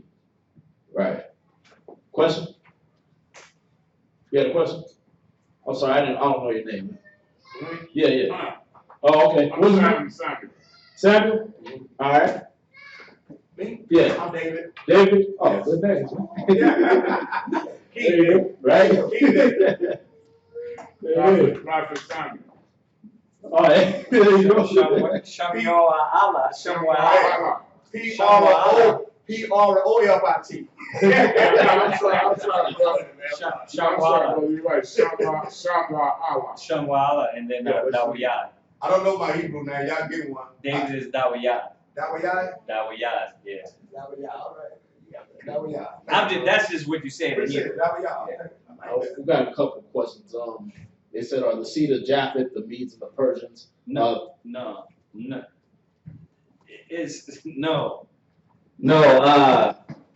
The Medes would be the East Indians, and then the Persians would be the Iranians, Carmanians. I'm sorry, they are Japheth. I'm sorry, they are Japheth. The Persians. Yeah, both. No. Persians and Medes? Oh, right, the sons of Japheth. Excuse me, right. But today, the Medes would be the East Indians, and then the Iranians, and the Carmanians. This is something me and Yeshaya was going on. Yeah, because when you talk to anybody from Iran or Iran, as you know it, they say they're Persian. You know what I mean? They speak Farsi, right? So they still call themselves by the name Persia, but America gave them different names, and all these nations around them gave them different names. Yeah. You'll see that? So you talk to them, I'm Persian. Well, where are you from? Iran. Yeah. Aren't you Iranian? No, I'm Persian. See that? Hey, what I was gonna say, when you go into the Josephus, he goes into that a lot. He shows how the Hebrews will call him one name, but then you got the Greeks will call him another name, and then the Romans will call him another name. So this is how the Greeks and the Romans, what they did to basically throw everybody off. You understand? Not only to throw everybody off, but look at it like this. It's different languages, different nationality. Just like in Spanish, you wouldn't say, certain things sound similar, but it would be different. So this is what you have over the time with many of the nations, right? Us, we were just done away with. Remember that. It was about doing away with us. You're the niggas. You're the spits. You're the wetbags. That's who you are. Yeah. But when it comes to these other nations and stuff, a lot of them kept their, a lot of them it's easy to find out, but some of them, they done changed the name so many times that you got to really search. Y'all get that? Okay, so let's go ahead and read that. So why would they just do away with us? Because they don't want us to know we the beginning of it all? Oh, yeah. Just wipe us all the way up, and you don't see nobody else being mistreated like us in this country. You can read Psalms 83. Psalms 83? Psalms 83, verse 1 through 5. Okay. And it'll give you exactly what they did and what they're doing today. They had a conspiracy to wipe us out as a nation before the Most High.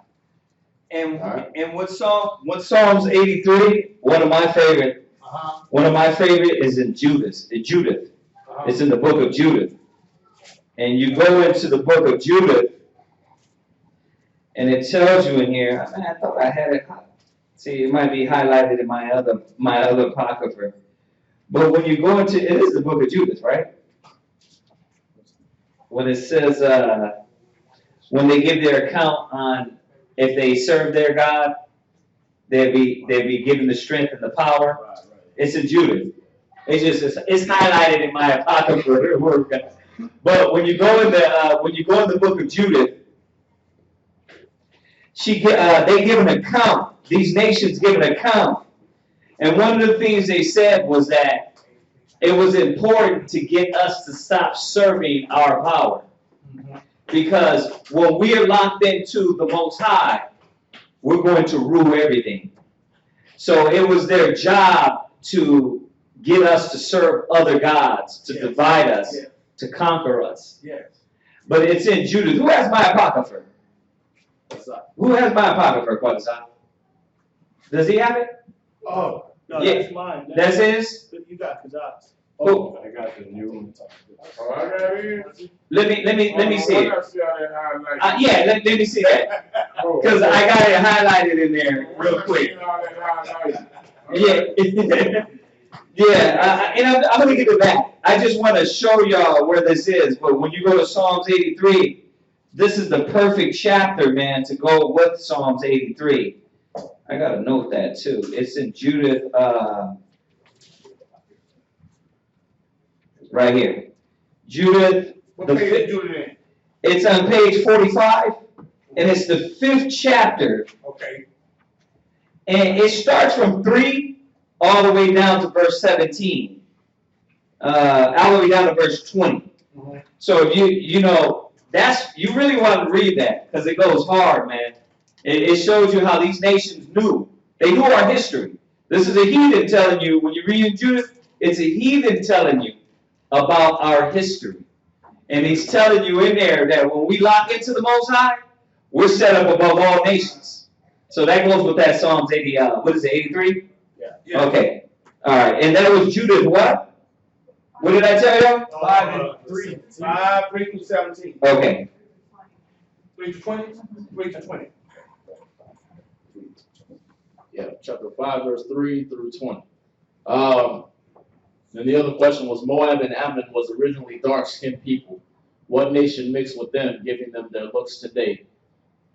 The best we can describe that is when you deal with the Ottoman Turk Empire that came back into power as of 1453 AD. They came through and they were basically conquering any country they could get their hands on. All right, they were known as the Khazar Empire, but the history calls them the Ottoman Turk Empire. Khazar. Khazar. That's the Khazar Empire. And what they would do, every time they would go to a different nation, they would take on the names and the customs of that nation. All right? The Khazar Empire came out of the Caucasus Mountains in Georgia, Russia, between the Black and Caspian Sea. Now, does that word Caucasus sound familiar to y'all? Caucasian. That's where you get the word Caucasian from, because that's where they come from. Caucasus Mountain. The Caucasus Mountains. So these Khazars, all right, these Caucasians, they came down and they took over not just Israel, they took over our land, they took over parts of Saudi Arabia and became the Arabs. They took over parts of Russia and became the Rus, right? As we call them Ruskies, right? We call them that in the 80s because their original name was the Rus. And then they took on their stuff and became the Russians. You understand? They took over a lot of different tribes. So when you deal with Moab and Ammon, those were dark-skinned people. But the so-called white man came in and took them over also. All right? Now to say that they're, the Chinese or the Japanese, it's not been researched and everything like that thoroughly. So you can't put that on them because a lot of those people, when you do the research on China and Japan, they was, claiming to this day, they'll claim that they got Israelite ancestry. You understand? All right, so y'all got to know that a lot of the things that were there's a lot of things that got to be researched. But yeah, Moab and Ammon, originally dark skinned, just like the Hebrews were originally dark skinned, took over by a white nation, supplanted by a white nation, and you got white people dwelling in those lands today, known as the Arabs or. Because when you look at Moab and Ammon, where it would be on an ancient map, this is for a question online. Moab and Ammon on an ancient map would be right around where, let's see, you got, it'd be like just above India, or just above Pakistan. All right? It'd be like right in that area where Pakistan is, just to the north of Pakistan. All right? So those people dwelling in those lands right there, some of them would have been the original Ammonites and Moabites of the day, the dark-skinned ones, and then you got light-skinned people that's in there that took them over.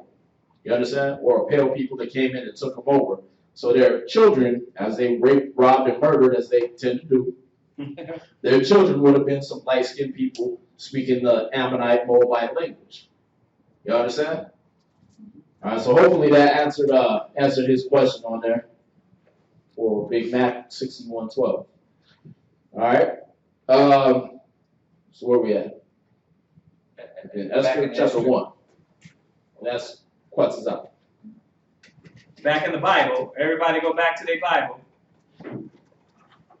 Right?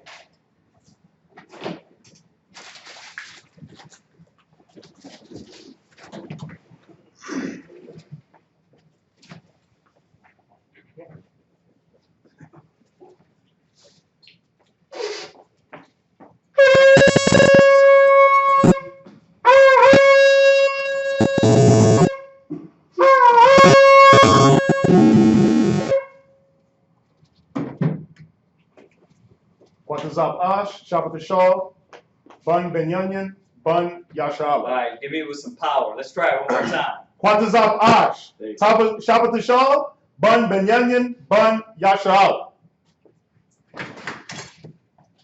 Yahweh Bashim Yahweh Shabbat Yahweh Bashim Yahweh Shabbat. All right, what he did was what we call state his registry, and he stated his name, his tribe, his nation. Shabbatah means tribe, Shaw means of, and then he said Benyamin, which is Benjamin, tribe of Benjamin, all right, West Indian. Yeah, get that. We got Lacama's a little sick over here. How long it took him to learn So that? you see his face, he's a little sick. We're trying to keep everything clean because he's in his coughness on everything here. Yeah, let me get one of those too. I keep. Yeah, because I don't feel like getting sick, man. Yeah.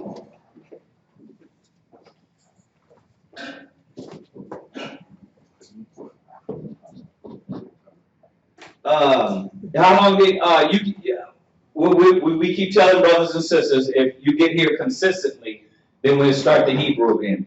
We start the Hebrew and brothers ain't consistent, then we have to start it all over again. So you got to get here. We got to see y'all some Saturdays in a row, and then we'll start the Hebrew again. Remember we were doing it? Yeah. Yeah, see, we were doing it because brothers and sisters were consistent.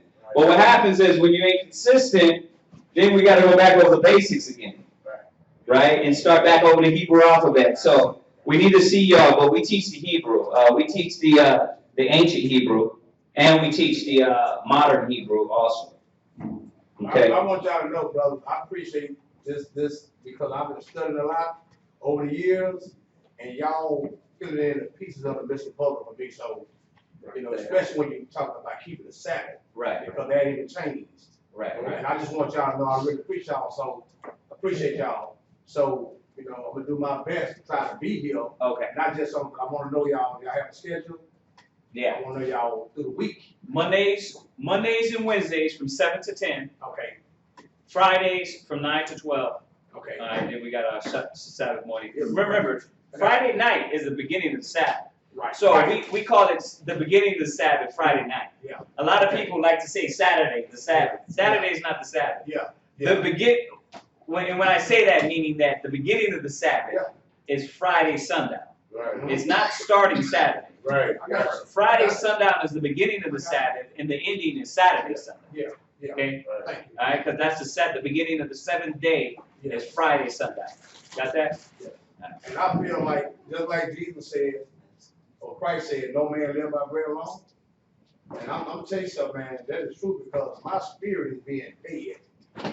And That's you know, you go the inside somebody tell you fall asleep and but you ain't learning nothing. You ain't being, you know, and I want y'all to know, I really do appreciate y'all. You know, and I will be here. Yeah. And she will Well, too. we thank y'all, brother. We thank you, brother. Okay. Yeah, that's the thing, man. It's, you know, it's about having people that are willing to actually hear and listen and want to learn. Right. And that's the thing. We're more appreciative than that. You know what I mean? The Most High brought you here. Yeah, man. You understand? That's the thing. So you And think, I know he did, think the because Most some High of y'all was doing touching our on, job. I know he did, because some of y'all touching on, we just did this stuff up this morning. Where did you hear about us from? Oh, he brought Oh, you brought us. Yeah. Okay, all right. There you go. My brother, man. Planting you know. that seed, man. There it is. Yeah. So, yeah, that's okay, yeah. We can't go too deep in the question, because then we won't finish class. We'll be here at 5 o'clock. Y'all excuse me for talking, I'm just excited. No, not you. We're talking No, about. I'm saying though, you know how you get a kid in the store? Yeah, I'm excited, because I've been looking for something like this here. we understand, man. Yeah. We understand. You know, like we tell Brother Samuel, Yeah. if y'all have any questions, just write it down. Mhm. You know, ask your questions. We do that to everybody, though. Yes. You know, we don't want. I always say it. We don't want dumb robots. Right. We don't want robots. We don't want you to feel like you're in a cult. Yeah. The only way you're gonna feel that way Yeah. is when you don't know and you don't understand. That's right. And somebody asks you a question and you don't know, Yeah. then you feel like you're being programmed. But if you know, Yeah. you study, you Yeah. write this stuff down. Yeah. Mhm. All right, you need pens, we got it. Write it down, come back, I didn't understand that, or Right. I got that cleared, you know? Yes. Yes. All right, especially the history that we're spouting out right now, Oh man. the history that Tahawam and myself are spouting out, Yes, bro. that you gotta write that stuff down. Yeah. Okay. All right? Say, man, what you touched on that Jude, I never even heard of that, but you were talking about how he came about erasing us. Oh yeah, Psalms That's- 83 and then I Judith, really yeah. appreciate hearing that, man, because I ain't know nothing about that. These other books right here. Oh yeah, yeah. Go ahead. Okay, so this is Esther, chapter 1, verse 1. Esther chapter 1, verse 1 in the Bible. Now it came to pass in the days of Ashurias. This is Ashurias, which reigned from India even unto Ethiopia, over 127 provinces. That in those days, when the king Ashurias sat on the throne of his kingdom, which was in Shushan, the palace. In the 3rd year of his reign, he made a feast unto all his princes and his servants, the power of Persia and of Mede, the nobles and the princes of the provinces being before him. When he showed the riches of his glorious kingdom in the honor of his excellent majesties many days, even 180 days. And when these days were expired, the king made a feast unto all the people that were present in Shushan, the palace, both unto great and small, 7 days in the court of the garden of the king's palace. Were white, green, and blue hangings fastened with cords of fine linen and purple to silver rings and pillars of marble. The beds were of gold and silver upon a pavement of red and blue and white and black marble. And they gave them drink in vessels of gold, the vessels being diverse one from another, and royal wine in abundance according to the state of the king. Verse 8, and the drinking was according to the law. None did compel. For so the king had appointed to all the officers of his house that they should do according to every man's pleasure. Also Vishti, the queen, made a feast for the women in the royal house which belonged to the king Ashurias. Verse 10, on the 7th day, when the heart of the king was merry with wine, he commanded Mehuman, Besta, Harbuna, Beta, and Abatha, Zittar, and Carcass, the 7 chamberlains that served in the presence of Ashurias the king, to bring Vashti the queen before the king with the crown royal, to show the people and the princes her beauty, for she was fair to look on. But the queen Vashti refused to come at the king's commandment by his chamberlains. Therefore was the king very wroth, and his anger burned in him. Verse 13. Then the king said to the wise men, which knew the times, for so was the king's manner towards all that knew law and judgment. And the next unto him was Karshina, Shethar, Admatha, Tharshish, Mirish, Marshana, and Memucan, the 7 princes of Persia and Mede, which saw the king's face, and which sat the first in the kingdom. What shall we do unto the queen Vashti according to the law? Because she hath not performed the commandment of the king Ashurias by the chamberlains. And Memucan answered before the king and the princes, Vashti, the queen hath not done wrong to the king only, but also to all the princes and to all the people that are in the provinces of the king of Ashurias. Verse 17. For this deed of the queen shall come abroad unto all women, so that they shall despise their husbands in their eyes. When it shall be reported, the king Ashurias commanded Vashti, the queen, to be brought in before him, but she came not. Let me say this. This is a constant theme with the ancient world, that to show disdain for your king, your elder. The Most High now, we know this was another nation, but even they had some standards. They had standards. But when you even look at with Israel, a lot of times, once again, I was reading the Josephus yesterday, a lot of these people that would show disdain for the law, many times during the scriptures, you were brought out and before everybody and destroyed and killed, and family and family and kids and everything. Why? Because it was your example. What you got here is this queen showed that example to these other people, their nation. So that's what everybody would see. So that's why they would be burnt. That's why they would be killed. In this case, it's going to go on and show us what happened to her. But the example is very important. Not saying go burn anybody if they're out of order. I'm just showing you that. Look at the standard that was upheld. Yeah, what's up? No, say even in verse 8, it said that they drank according to the law. You know what I mean? They had like you said, they had a standard. Mm-hmm. It wasn't just brutish. So for us to think that we don't have a standard, that's insane. Right. You know what I mean? Right. This is Esther chapter 1, verse 18. Likewise shall the ladies of Persia and Mede say this day unto all the king's princes, which have heard of the deed of the queen. Thus shall there arise too much contempt and wrath. If it please the king, let there go a royal commandment from him, and let it be written among the laws of the Persians and Medes, that it be not altered, that Vashti came no more before the king Ashurias, and let the king give her royal estate unto another that is better than she.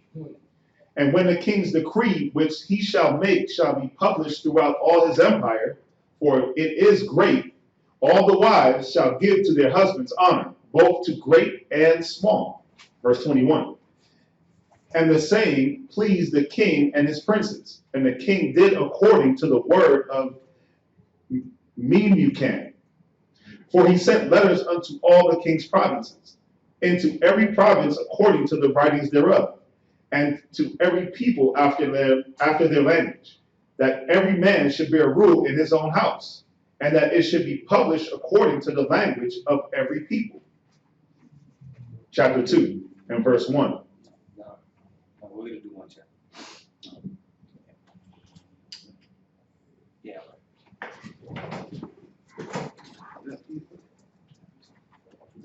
What time did you finish?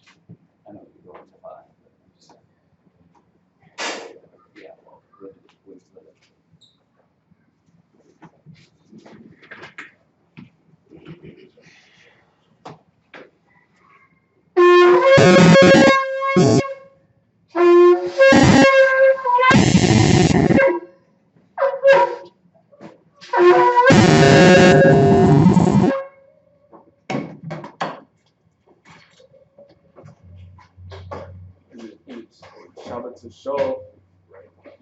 Oh, Ray, Shabbat to Shaw, Shabbat. Ray, Shabbat Shabbat Shaw, to Shaw, Yehowadah, Yahweh, Judah. Bun, Oh, Bun, Yashal. Yashala. Right. So try it again. Ray, Shabbat Shaw, Shabbat to Shaw, Yehowadah, Yahweh, Bun, Bun, Yashala. Yashala. Right. Ray, Shabbat to Shaw, Yehowadah, Yahweh, Bun, Yashala. Yashala. All right. Go ahead. And Imagine. Yahweh Hashem Yahweh Shabbat. Yahweh Hashem Yahweh Shabbat.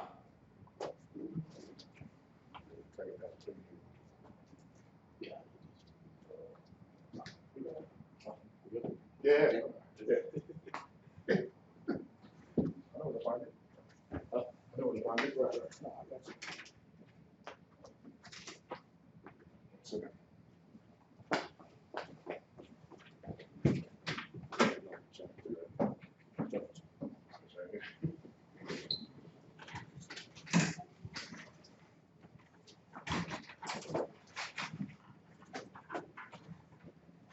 All right, chapter 2.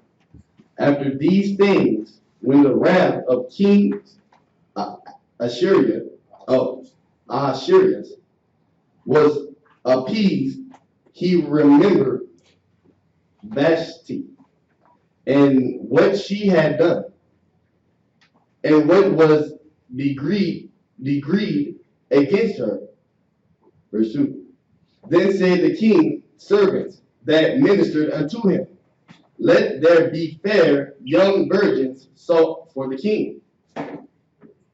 And let the king appoint officers in all the provinces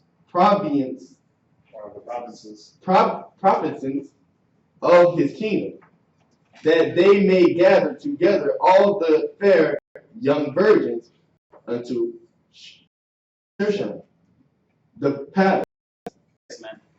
I know this is kind of off topic, but it was a common theme for us to deal with the virgins. So when you come to Mary being a virgin, it was common. You understand? Until she was not a virgin anymore. Until her husband had sex with her. You understand that? So, you'll see points like this in the scriptures that will get your mind in the ancient mind, not the American mind. The American mind to virgin, like, you're like, who's a virgin? My ear is a virgin, right?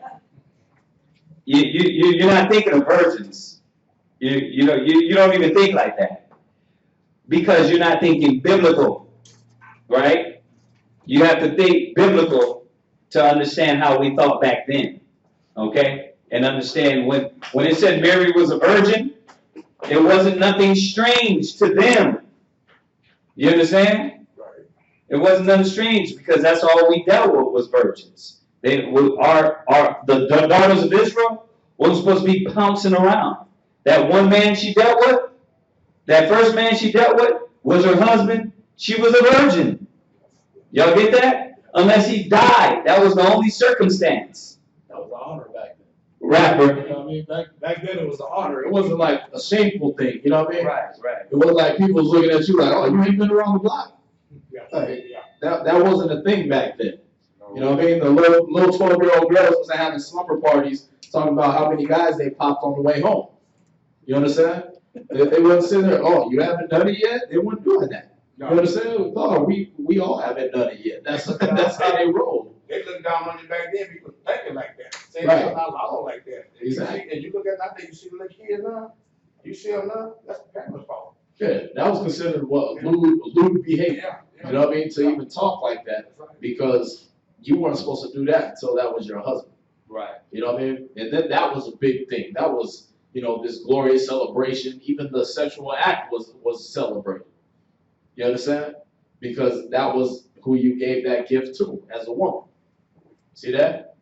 I mean, that was what you brought to the table. You brought that and your humility.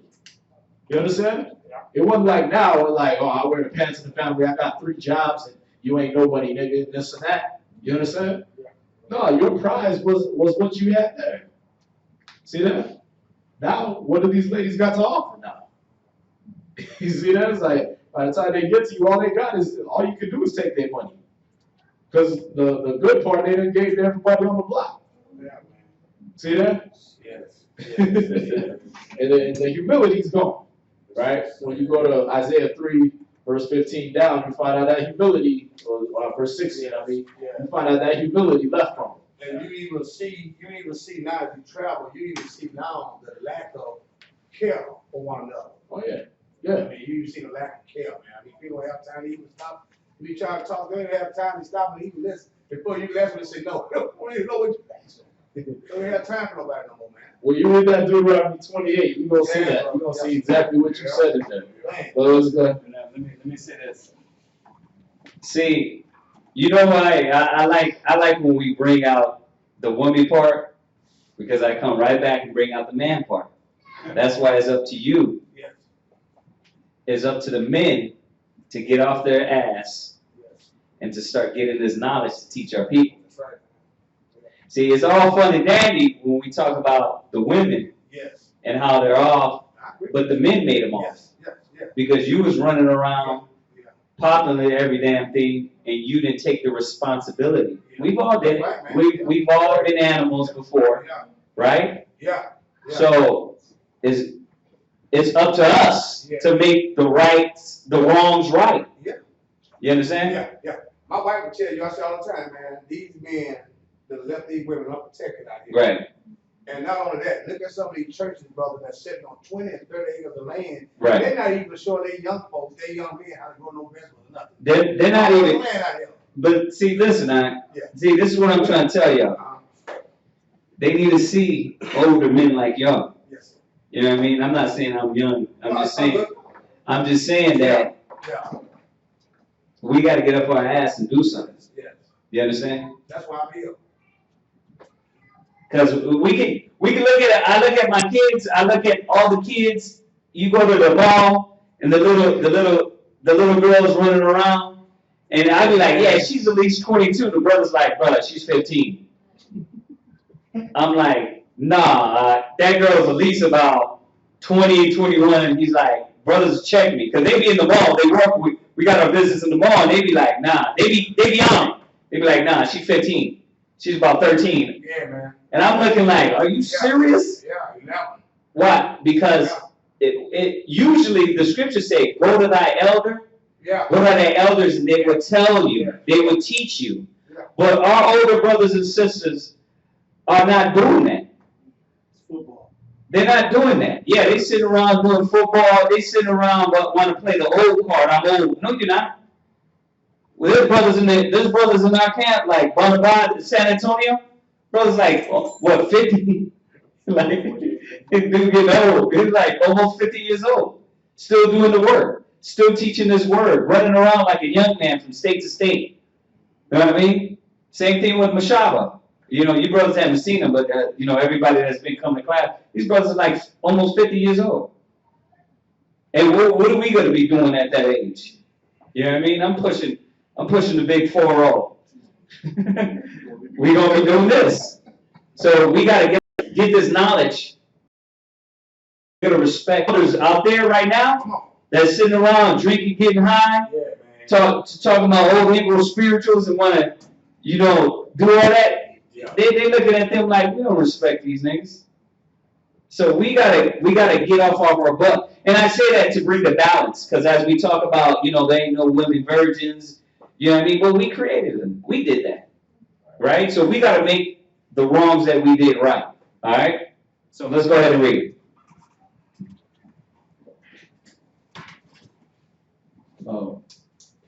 Verse 3. Right. And let the king appoint officers in all the provinces of his kingdom, that they may gather together all the fair young virgins unto Shushan, the palace, to the house of the women, unto the custody of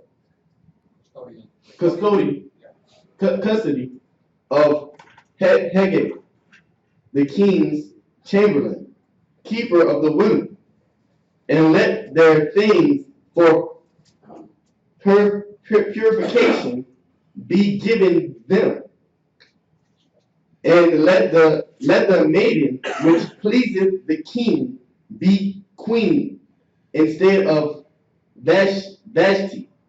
And the things pleased the king, and he did so. Now in Shushan the palace there was a certain Jew whose name was Mordecai, the son of Jair, the son of Shemaiah, the son of Kish, a Benjamin, who had been carried away from Jerusalem with the captivity which had been carried away from Jeconiah, king of Judah, whom Nebuchadnezzar, the king of Babylon, had carried away. And he brought up Hadassah,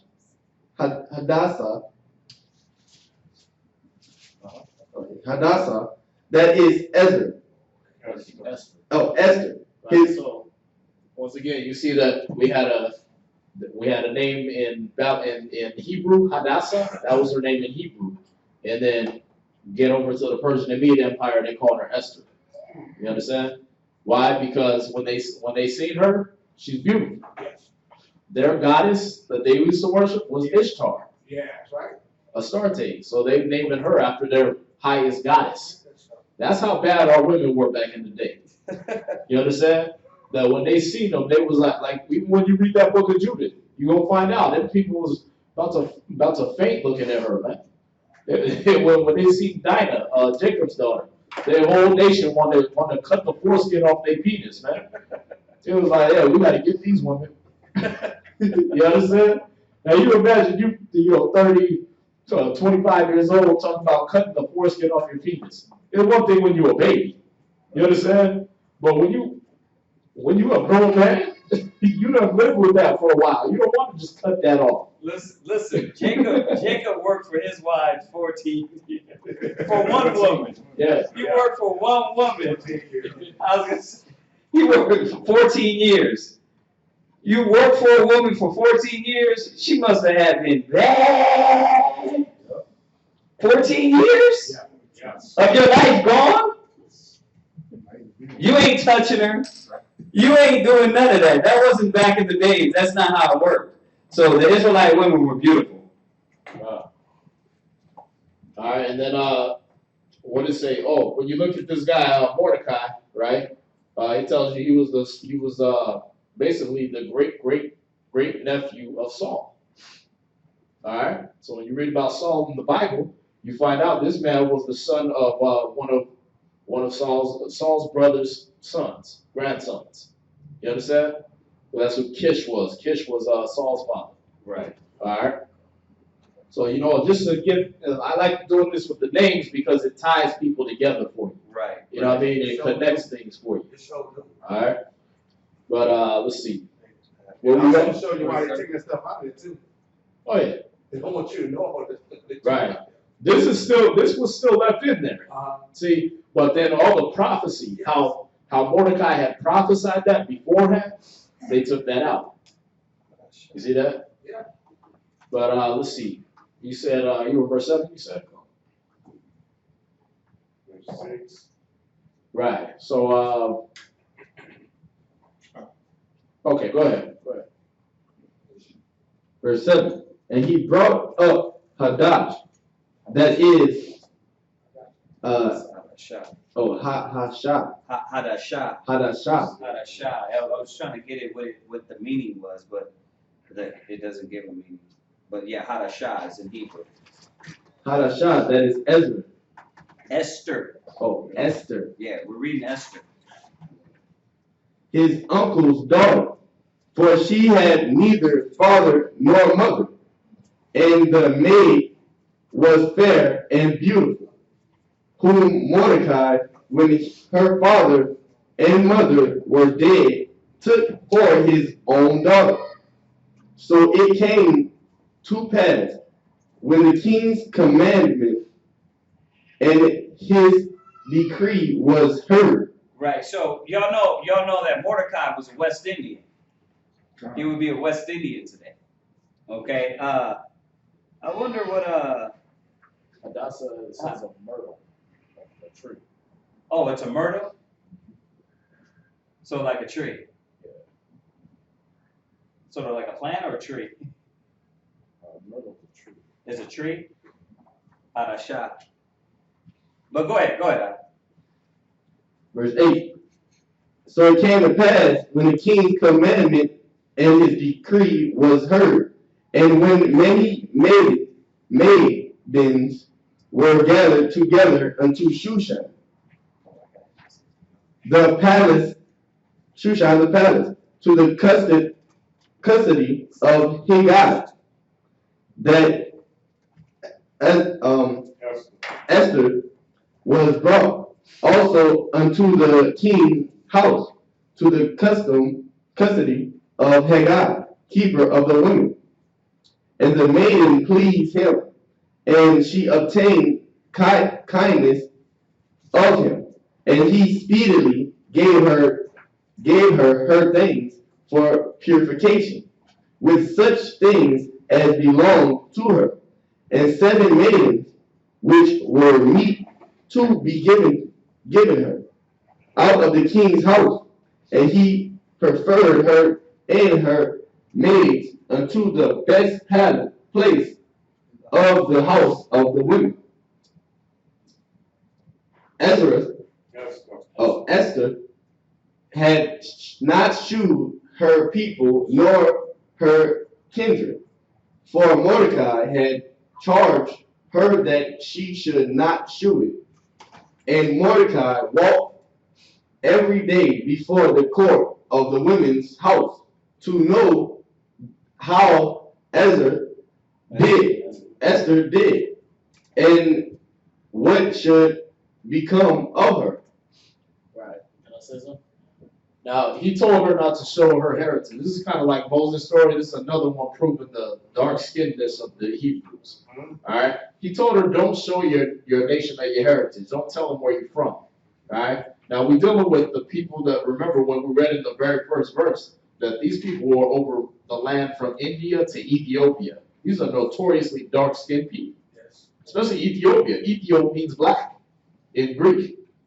You understand? So he's telling this woman, look, don't tell them your nationality. Well, if she was bright, white, pale, with a yarmulke on like they are over there, she wouldn't have to tell them. They would know, oh, you're a Jew. You know what I mean? Because they all dark-skinned, and she would have came in pale as hell. But she came in, he said, don't tell them your nationality, and they accepted her as one of their own. Even gave her Esther as the name. See that? So they thought she was one of theirs. So just to show you that our skin tones back then were matched up with Ethiopians and Indians more than they did with those pale Caucasians that are over there now. Y'all see that? Let me see this. Yeah, it says myrtle. A myrtle. Yeah. Now, do you think that when you look at this character, okay, the character of Esther, for her to go and do this, right? Do you think she was arguing with Mordecai? Do you think she was loud with him, running her mouth? You think she was disrespectful?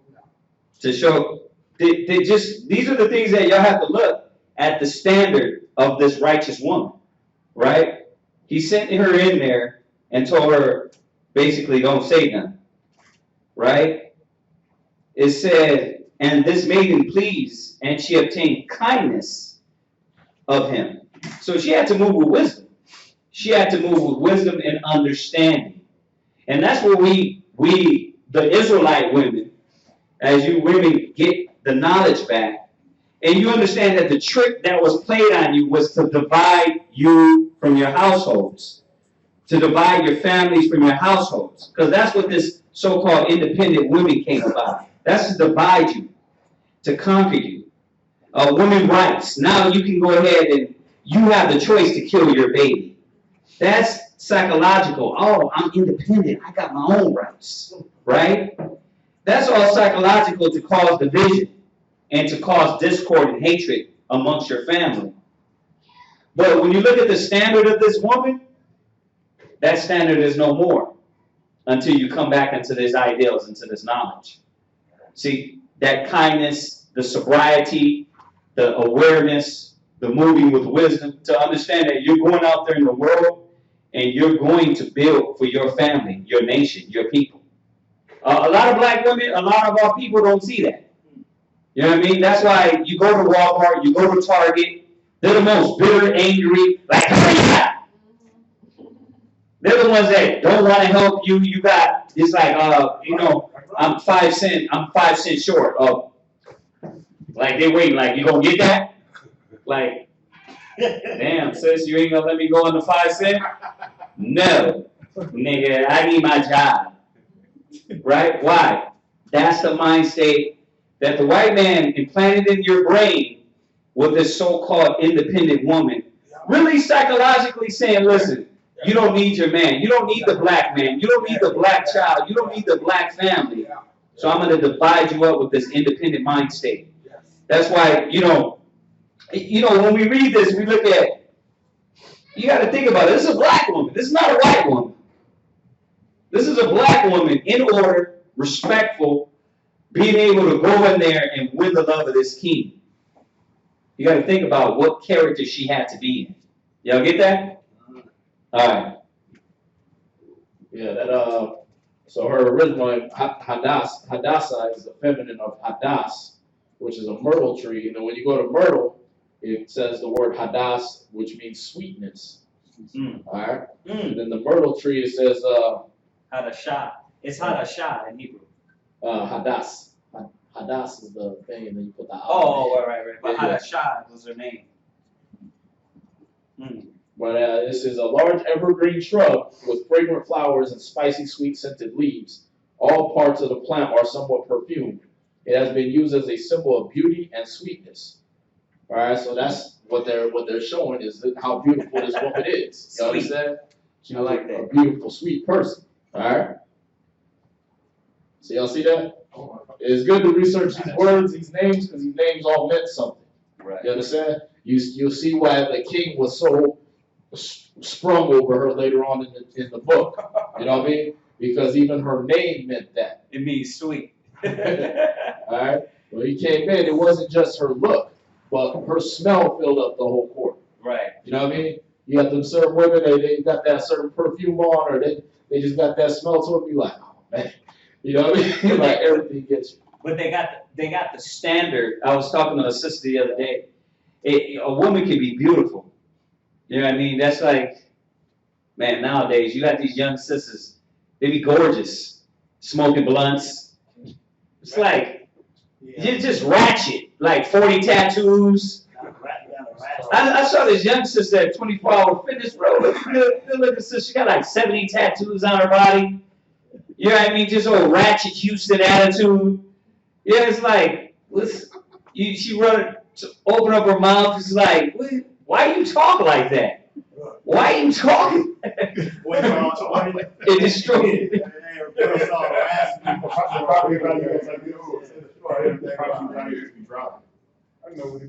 I'm sorry. No, but the standard. Yes. The standard of woman's been stripped. All right, you know we're gonna get on the men too. So what's up? Yes. Is that why in chapter 1, verse, I guess 16 through 18, they wanted Vashti to be kind of like punished out of the way, so she wouldn't lead the women. There you go. Right, because Vashti was just a little disrespectful, disobedient, right? Just like we gonna make. Oh, you think you the queen? We're gonna replace you. Somebody else gonna be queen.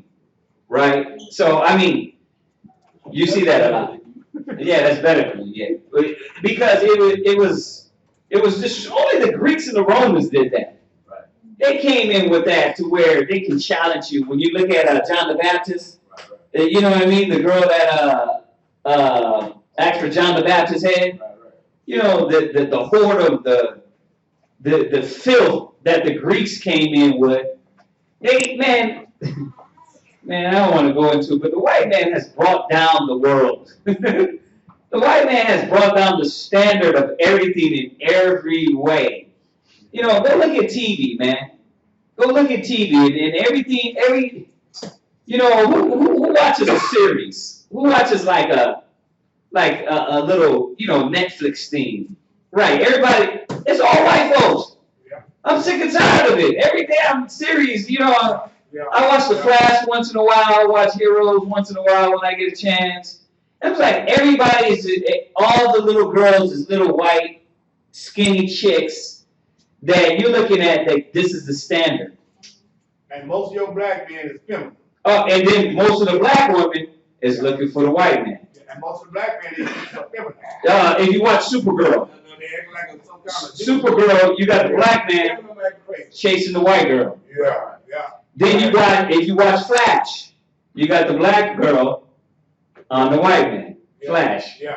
It's like that. It's all to what he was bringing out earlier, pumping that in your brain. Yes. You know, and we don't think none of it, but when your kids watch it over and over and over and over again, yes. By the time they get 20, they hate their hair. They hate their skin. It's like you. Right. Yeah. They hate their gums. I heard it said like this: the Negro or black, what you gonna call it, is America's experimental monkey. If you want to try anything and see how it works, drop it in the black community. Yeah. They're gonna gravitate to it, and it's true. And the funny thing is, they have our people. Yeah. They hate their own people. You got what's the bald head dude that just said the wrong name of the girl? Steve Harvey. Yeah, Steve Harvey, right? Yeah. Now we are one nation. Yes. But now you got our people calling him a nigga. When you go to Colombia, you know how dark the dark they just like this brother right here in front, chocolate. Yes. But the Spanish, they came over there and they told them they was the best thing in the world. So they had amongst the black people hate black. For they, you know, you light skin, they hate you. You too dark, they hate you. Yeah. You know what I mean? But this hatred has been taught by the so-called white man amongst all the tribes. Yes. Yeah. Right? To hate that deep color, that chocolate. Yeah. All right, so let's go back. That's it, man.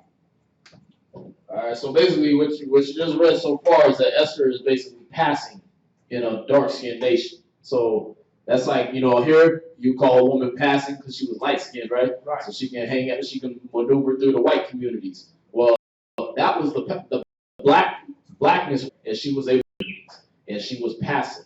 You understand? She was, okay, you're a Jew, but you look like them. You're a Benjamite woman, but you look like them. So go ahead and maneuver through their society. You understand? Go ahead. Verse 11. And Mordecai walked every day before the court of the women's house, and know that Esther did and what should become of her.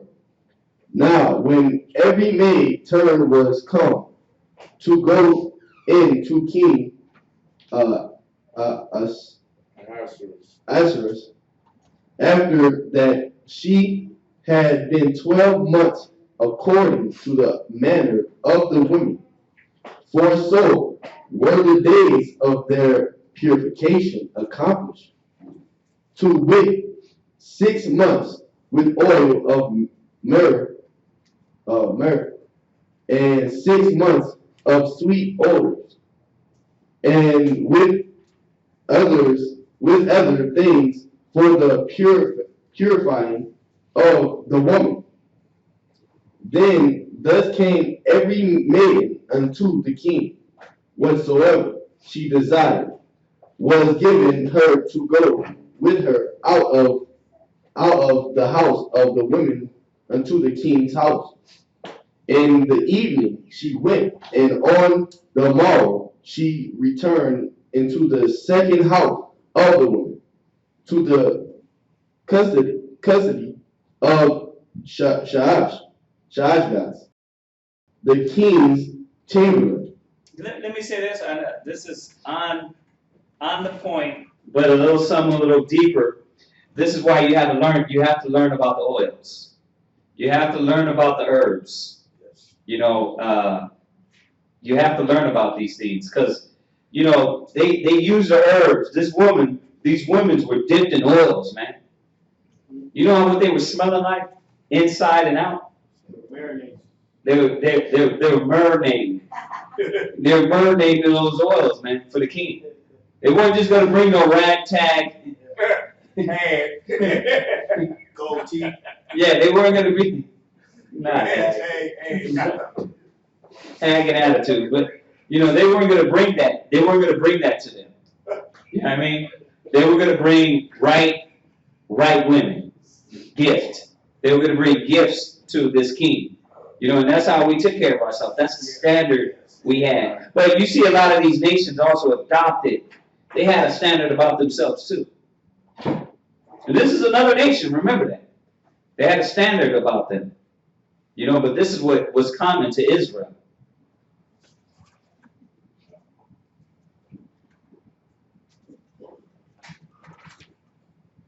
Verse 13.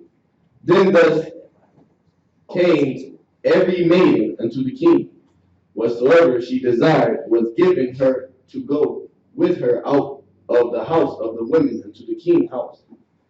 In the evening she went, and on the morrow she returned into the second house of the women, to the custody of Shashbaz the king, chamberlain, which kept the concubines. She came in unto the king no more, except the king delighted in her, and that she were called by name.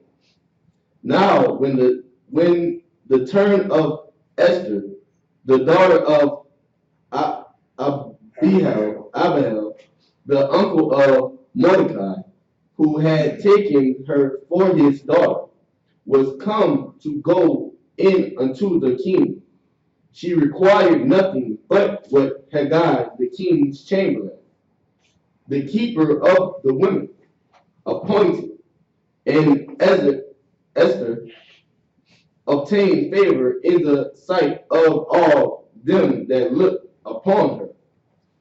So Esther was taken unto King Ahasuerus into his house royal in the 10th month, which is the month Tebel, in the 7th year of his reign. And the king loved Esther, and the king loved Esther above all the women, and she obtained grace and favor in his sight more than all the virgins, so that he set the royal crown upon her head, and her. I'm sorry, I gotta throw this in there, you know, because he was talking about the herbs and things that they use for the purification. Why would you have to purify a virgin that never been had sex? See, we had a word Bethula, and that's what word you see there, and it just meant a young woman of marriageable age. You understand? Now we're dealing with a nation, right? The other nation's a heathen nation. So these weren't necessarily women that were untouched. You understand? These were just the baddest women out there, and they gathered them up, and then they had to purify them. See that? With our women, you had to purify them. We didn't just let them sleep around. That's why she was counted better than all the rest. You understand? She had something to give him. You see that? And then plus her beauty, plus the smell, everything like that. But yeah, when you look in here, it says the fair young virgins. Now the word young, it goes like na'ara, which means maid or young woman, right? And the next one is virgins, and it says the same thing, Bethula, a maid or a virgin. So you can have that word used to mean an untouched woman or just a maid, a young girl. You understand? So with these nations, what we were dealing with was Esther set herself apart from the rest because she was untouched. See that? She was raised in that Hebrew custom. These other women were just good looking, and they had to be purified. That was the manner of it. Look, take them, give them the herbs, get all that, you know, like we talked about in the class before. A man's semen will stay in a woman for 7 years. Even science just proved that. the proteins and things like that will stay in the woman for 7 years. They had a process of purifying the woman out from any kind of contact she had had before. You understand? But yeah, not all the time was it, especially with these nations, the king didn't always prefer some woman that had never been touched. Sometimes he wanted a woman of experience, but he still wanted her cleaned out. You understand? He still wanted all that junk and smells and everything brought the way he wanted it done. So they bathed in oils for 6 months, purifying with herbs, and then boom, she was a brand new woman. See that? Like sometimes you want a brand new car. Sometimes you want you a nice little deuce and a quarter, man. You want to go back in time. You know what I mean? Huh? Right, somewhat brand new. Right.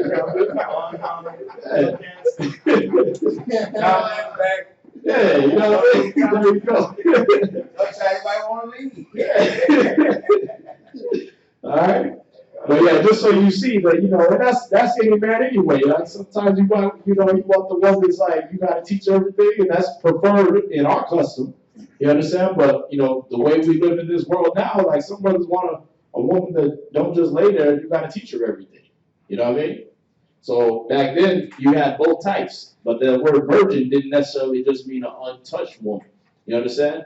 Otherwise, why would they have to purify it? See that? They'd already be pure. You understand? All right, just so y'all see that. So when you get to Matthew and you see Mary was a virgin, you ain't like, oh, she was giving birth to Hercules or something like that. She got touched by Joseph at some point, but before she came with Joseph, she was untouched. She was pure. You understand? Right. All right. Verse 18. Then the king made a great feast unto all his princes and his servants, even Esther feast, and he made a release to the provinces and gave gifts according to the state of the king. And when the virgins were gathered together the second time, then Mordecai sat in the king's gate. Esther had not yet shewed her kindred nor her people, as Mordecai had charged her. For Esther did the commandment of Mordecai, like as when she was brought up with him. In those days, while Mordecai sat in the king's gate, two of the king's chamberlains, Bigthan and Teresh, of those which kept the door, were wroth, and sought to lay hands on the king Ahasuerus. And the thing was known to Mordecai, who told it to Esther, the queen. The Esther certified the king thereof in Mordecai's name. And when Inquisition, and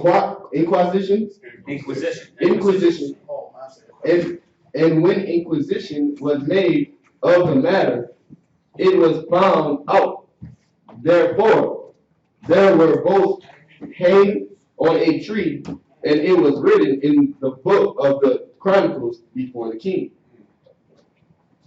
All right, now, we even got the question like, why were they trying to kill him, right? In a lot of these other nations' cultures, and you can go back and look at this, you can see it on several shows do it, they'll bring it out a little bit, but a lot of these cultures, whoever had killed the king, they just became king. It didn't go by your lineage. It went by whoever killed the king, whoever was the strongest. You understand? And especially among these Persians and Medes, where you're dealing with them, a lot of the times they'll show the Greeks or the white man coming into these cultures and seeing that, oh dang, this ain't passed down by the lineage. This is passed down by whoever's the strongest. You know what I mean? So these two had conspired to kill the king because that basically makes it you're the ruler now. You understand? And then usually, even in our custom, it was you killed the king, then you killed all his kids, and you ended that whole line. You understand? You see that when you read in the Chronicles of the Kings, and in the Book of Chronicles and the Book of Kings, excuse me, in the Bible.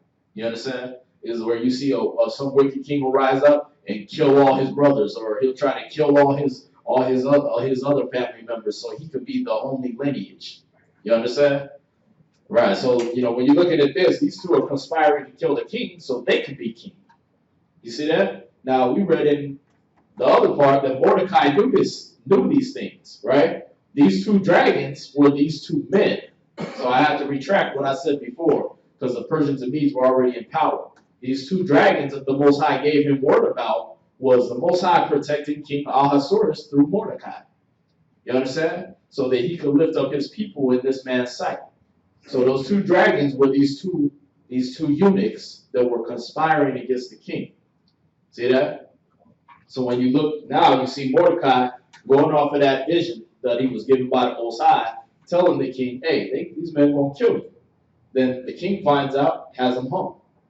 Y'all see that?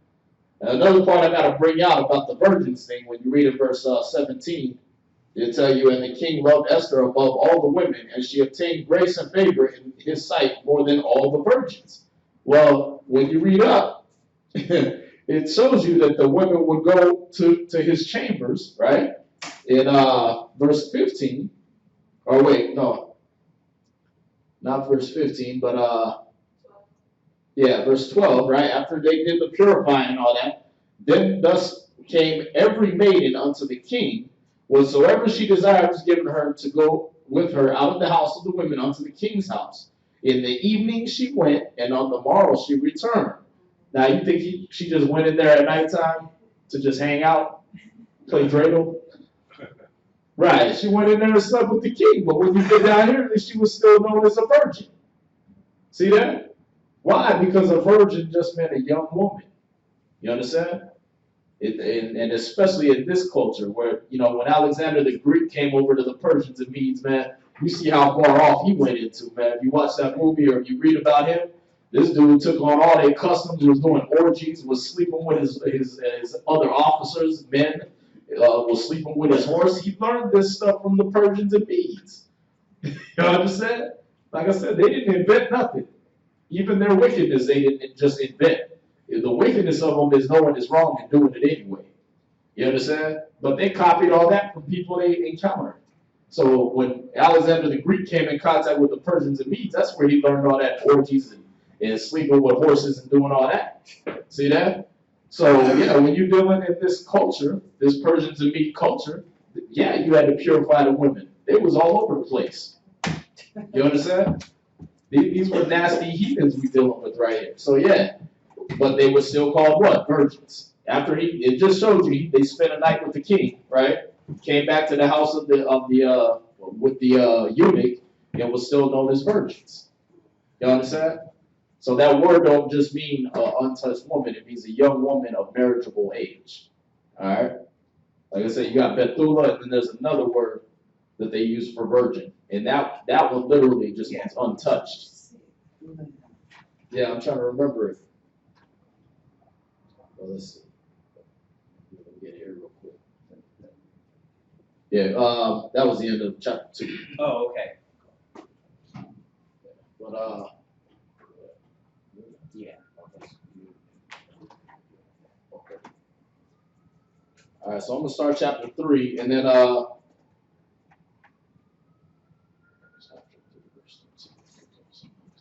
when we get to verse 13, we're gonna jump back into the Apocrypha, then go back to verse 14 and 15 on chapter 3. All right. 13. Right, because when we get to chapter 3, verse 13, we're going to jump from there back into the Apocrypha on where it says chapter 13. All right? Because that goes right after verse 13. But you'll see it'll flow right together.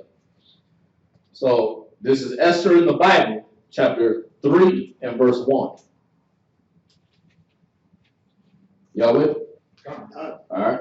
After these things did King Ahasuerus promote Haman, the son of Hammedatha, the Agagite, and advanced him, and set his seat above all the princes that were with him. And all the king's servants that were in the king's gate bowed and reverenced Haman, for the king had so commanded concerning him. But Mordecai bowed not, nor did him reverence. Because we don't do that. We're Israelites. We don't bow to no man. All right? Then the king's servants, which were in the king's gate, said unto Mordecai, Why transgressest thou the king's commandment? Now it came to pass, when they spake daily unto him, and he hearkened not unto them, that they told Haman to see whether Mordecai's matter would stand. For he had told them that he was a Jew. And when Haman saw that Mordecai bowed not, nor did him reverence, then was Haman full of wrath. And he thought scorn to lay hands on Mordecai alone, for they had showed him the people of Mordecai. Wherefore Haman sought to destroy all the Jews that were throughout the whole kingdom of Ahasuerus, even the people of Mordecai. So Mordecai would see this man Haman that just got promoted, right? And he would bow to him. So this dude Haman, he got upset with him. And when he found out, oh, he's a Jew, that's why he won't bow? Because they don't bow to no man? Okay, we'll kill all the Jews then, because ain't none of them going to obey me. You see that? So he sees that none of the Jews are going to respect him in the way that these heathen do. So he was like, kill them all then. You understand? That's this man's pride. All right. Let's see, verse 7. In the first month, that is the month Nisan, in the 12th year of King Ahasuerus, they cast pur, that is the lot, before Haman from day to day and from month to month, to the 12th month, that is the month Adar.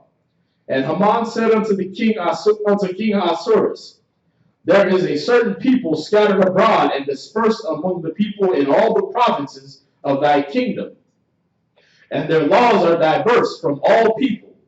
Neither keep they the king's laws. Therefore it is not for the king's profit to suffer them. If it please the king, let it be written that they may be destroyed. And I will pay 10,000 talents of silver to the hands of those that have the charge of the business, to bring it into the king's treasuries. And the king took his ring from his hand and gave it unto Haman, the son of Hammedatha, the Agagite, the Jews' enemy.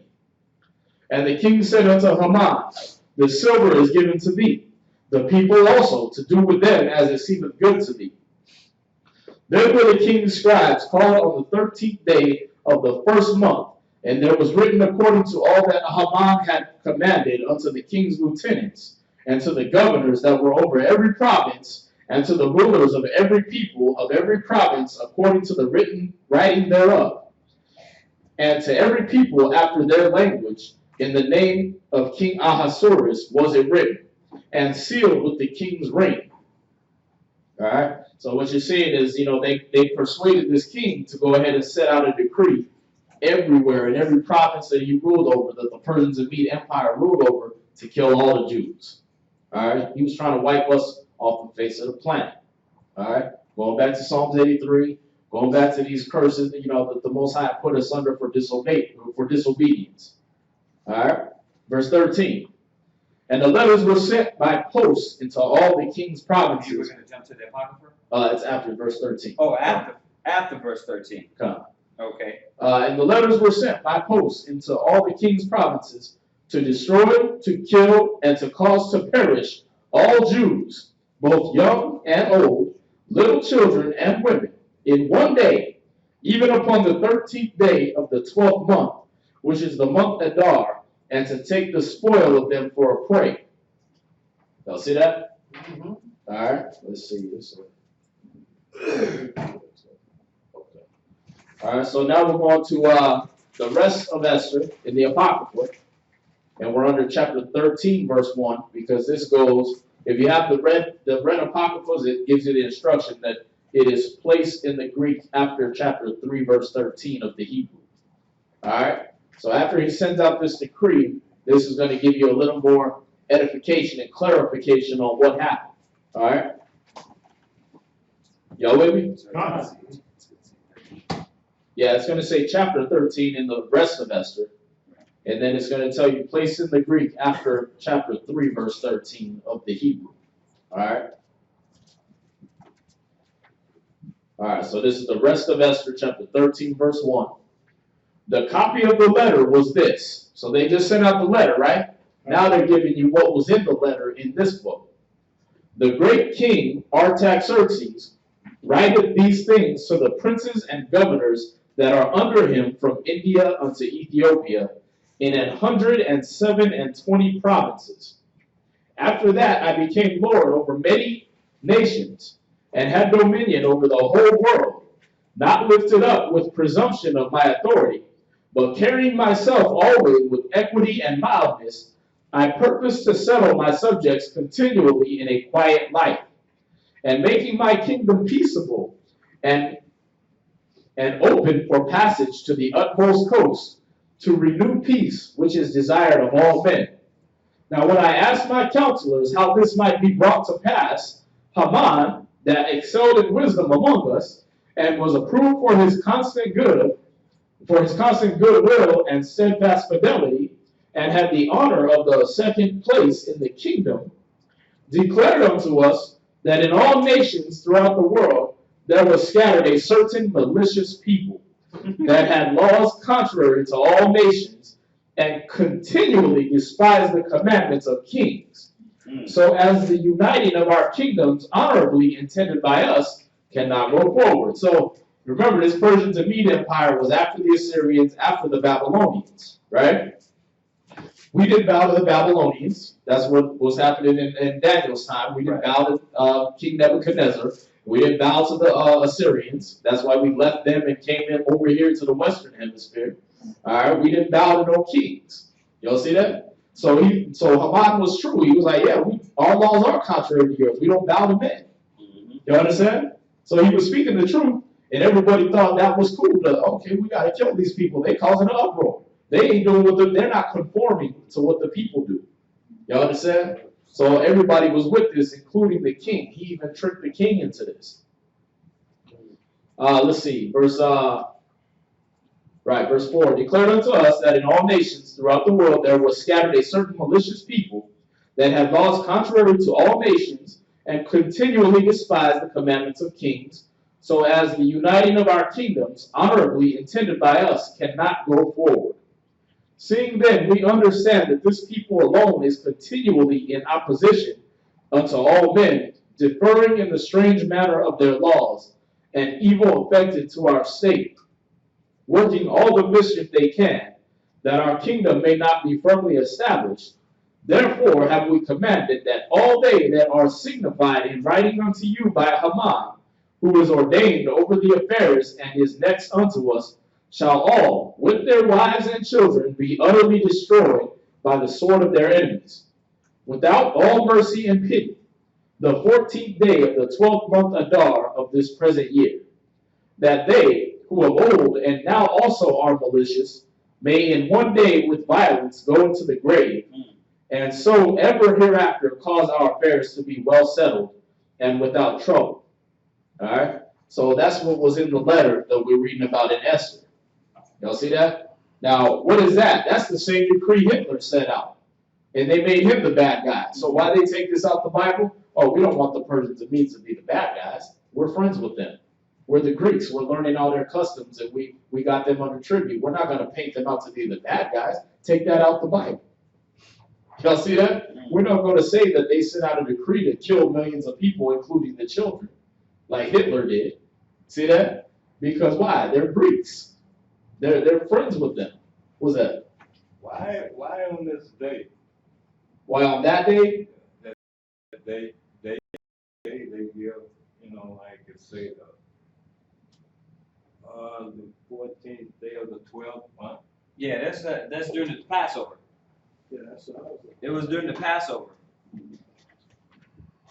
During the Passover. It was during there was no specifics as far as the nations doing it, but for us to have the knowledge of what time it was during, it was during the Passover. Yeah. So at the same time that Egypt had decreed to kill all of us, right? And then we had got out of Egypt, and Pharaoh came after us to kill all of us, men, women, and children. These Persians and Medes got the same demon on them and want to kill us on the exact same day. Yeah. See that? That's how you know it's a spirit jumping like a frog over to these people. They want to do it on the exact same day. Mhm. Y'all see that? Oh, okay. What's that? And even like Christ was born during the Passover, right? Right. And then they put out a decree. Same decree. Kill all the babies. Kill all the children from 2 years young, 2 years and under. See that? During what? Christ's birth, which was during the Passover. Y'all see that? Okay, now that you say that, I got a question for you. You say Christ was born on the Passover? Around, remember, we don't have a date. Okay. There's nowhere in the Bible that tells you Christ was born on this time. But we know that when he was 12 years old, he went up to the Passover. So the Jews, we have a custom, the bat mitzvah or the bar mitzvah, that at 12 years old, the child was supposed to be given to the firstborn was supposed to be given to the priests, right? Or presented to the rabbis, right? That's where that comes from. So, but there's no scripture that says Christ was born on the Passover. All we know is spiritually, it says Christ is our Passover, right? So we look at those things, but the only scripture we could really go to is when it says when he was 12 years old, they went up to the Passover. Now, that was important because when you're 12, when you turn 12 years old, that's when you're considered a man, right? In what the Jews believe. You see that? Okay. All right. Right, that's Luke 2, verse 41 and 42, about him being 12 years old at the time of the Passover. Luke 22, 21? Luke chapter 2. Oh, chapter 2, 20. And then verse 41. And then you can go, when you go to the Josephus, it tells you about Samuel. When he was 12 years old, that's when he was brought to the priest. 12 years old. Just showing that it's a custom. And that's in the Antiquities. That's chapter, let me see, what is this book? Book 5. Yeah, book 5, chapter 10. But it tells you about Samuel. And when he was 12 years old, that's when he was brought up to the priest. Because that's what we did. Okay, go ahead.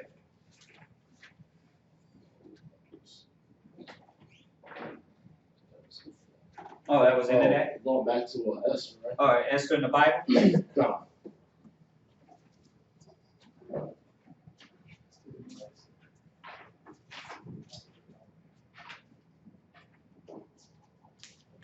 All right, so now we're back at Esther in the Bible, chapter 3, verse 14. So we read the letter, what was in it. All right, now we're back to verse 14. The copy of the writing for a commandment to be given in every province was published unto all people, that they should be ready against that day.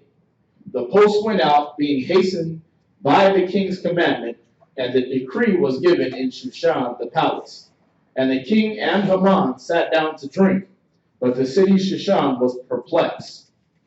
Why? Because they had Jews living with them, and they didn't want to kill their friends. You understand? Just like what happened in Egypt. We had a mixed multitude come out with us. Why? Because it was like, no, these are our buddies. We're going to go with them. You understand? So we had a mixed multitude come out with us in Egypt. It wasn't just Israelites. Same thing. You had people that saw us and they knew our ways and how we dealt, and they loved us and they didn't want to kill us. Y'all see that? All right. So now we're going to chapter 4. Chapter 4, verse 1.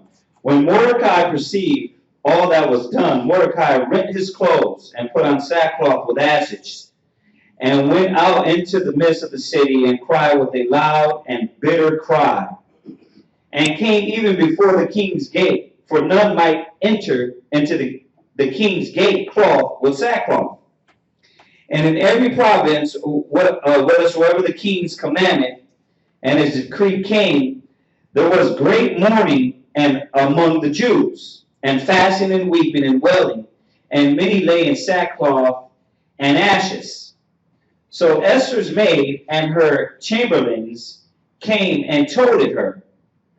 Then was the queen exceeding grieved, and she sent raiment to clothe Mordecai, to take away his sackcloth from him.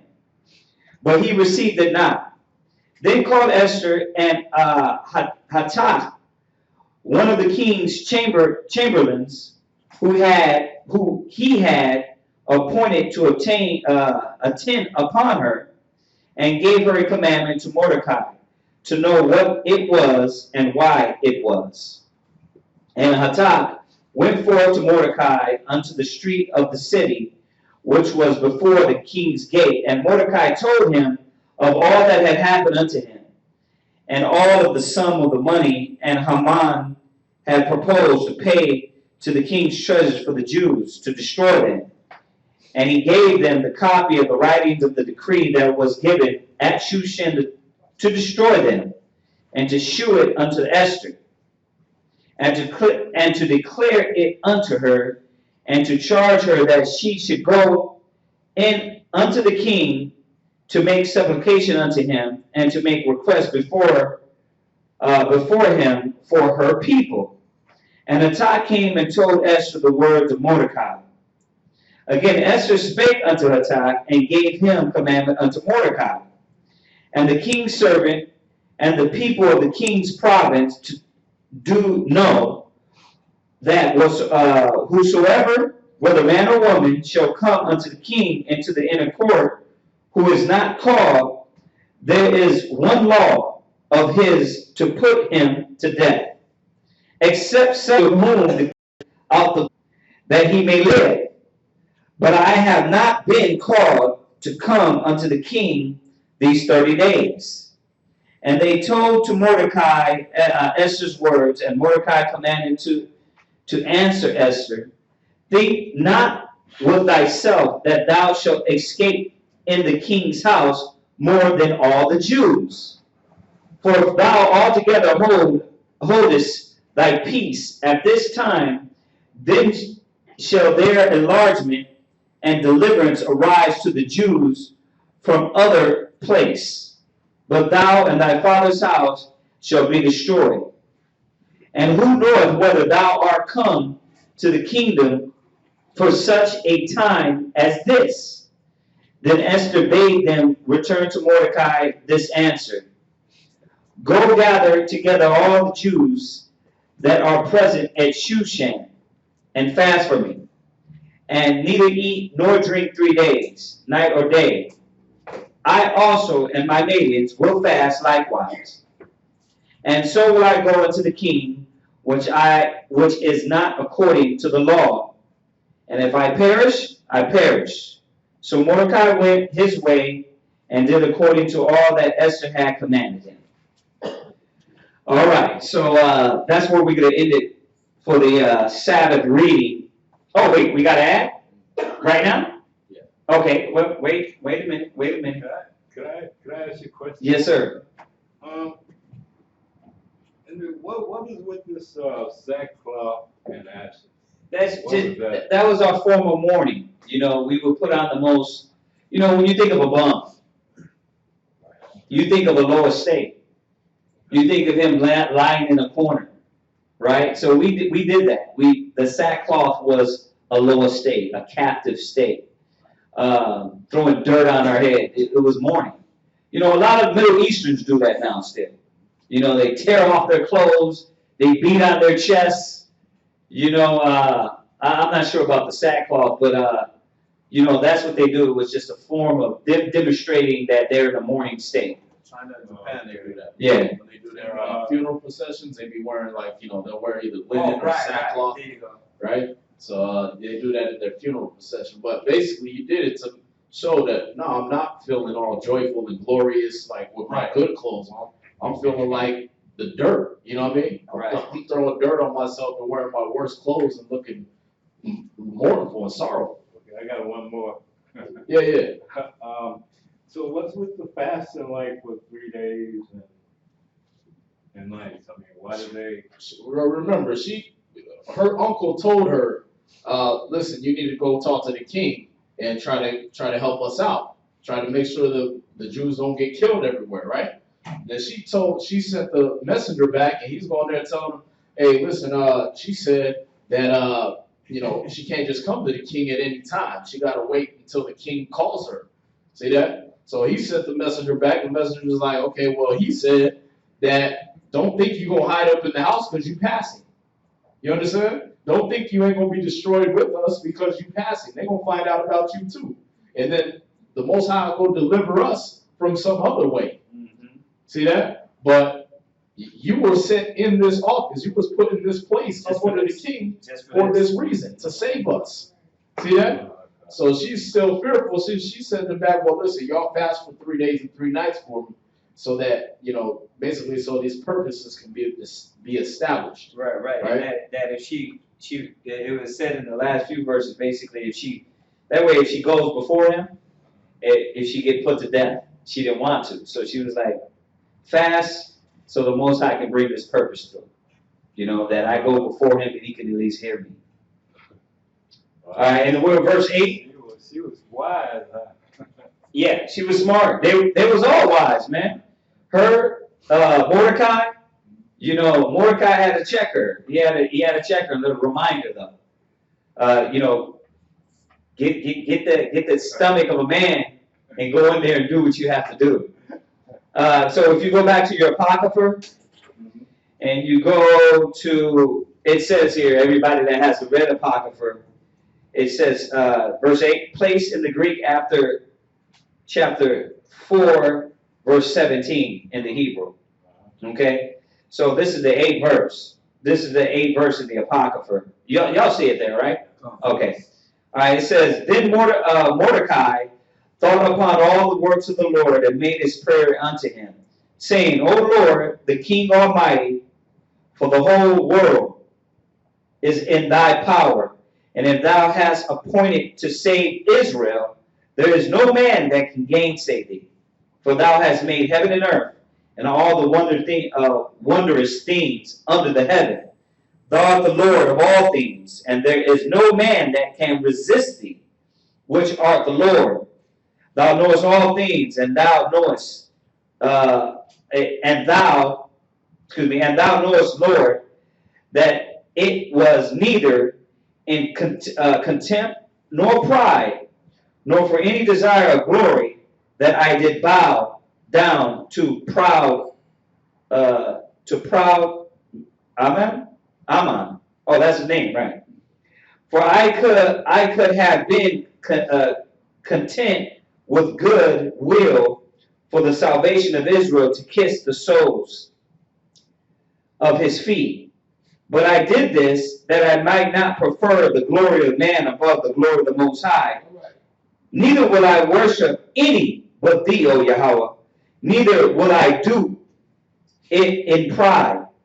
And now, O Lord, Yahweh and King, spare thy people, for their eyes are upon us to bring us to naught. Yea, they desire to destroy thine inheritance that hath been thine from the beginning. Despise not the portion which thou hast delivered out of Egypt from thine own self, for thy own self. Hear my prayer, and be merciful unto thine inheritance. Turn away sorrow into joy, that we may live. O Yahweh, and praise thy name, and deliver not the mouths of them that praise thee, O Lord. All Israel in like manner cried most earnestly unto the Lord, because their death was before their eyes. Was that it? Oh, in these chapters. All right, well, we'll come back. We're going to come back in the Apocrypha and finish it up. Yeah. I know the part you read when Mordecai said that when he was praying, he said that he didn't bow. He didn't bow, right. For the glory of man. Right. Like we see so much happening today with us. You go back in time and look at movies like with people like Paul Robeson who was living like this and study him. They say Paul Robeson wouldn't take no such certain role in the picture. And you look at these cats now, and like I said, most of them in the entertainment, all this stuff, is homosexual. Oh, yeah. They take and the ones in the movies, and if you think of mine, the next time you watch television, look at the ones that these lead the star roles they got. These men and women, these black men and women who can lead star roles, Mm-hmm. they do perverted, they done so much perverted stuff inside these movies and stuff, and these record labels to get these parts. Yeah. Just for a man's glory and missing out, you know, on the big picture. Right, yeah, that's what we was going over last night, you know, Yeah. about these how these record companies, how these record producers, the stars, the rappers, all that, they gotta do these defiled things to get into that industry. Yeah. But yeah, you can watch the last night's class we did over about the Masons. Oh man. Yeah. Yeah, but that's that's all that high level type of stuff, you know? Oh yeah. Let me ask you something too, since you said that about the Masons. Uh-huh. You know, when you look at the media, the news media, they making all this big hoorah about Islamic terrorists. Right. What are the Shriners emblem that they wear on their finger? What are they ring? What rings do they wear? That, The white Shriners that's in politics and up in the along the Shriners, the white Shriners. You talking about the moon with the star in it? Yeah, that's their ring on their finger. What do they symbolize? That's Islamic symbol. yeah, so So I Islamic go symbol. around saying these Muslims same ring the Muslims wear. The Islam, the Farrakhan don't wear the same. Right. So these people, you wearing their rainbows. Right. But see, that's the system of chaos and control that they go into. That's why I say you can watch that class because they rule the world by chaos and control. They make the one people under the same symbol look like the bad guys, so they can drum up money by starting a war with their own people. It's like, and then when they get in the war, it ain't really a war going on. You know what I mean? It's like they go over there, they just sit in some diner somewhere, and the news drums up the rest. Oh man. I was talking to this soldier, man. He came back. He was like, "Yeah, man, we was sitting in this place watching CNN say that it got bombed and there was kids in there and everything like that." He's like, "We were in the place eating.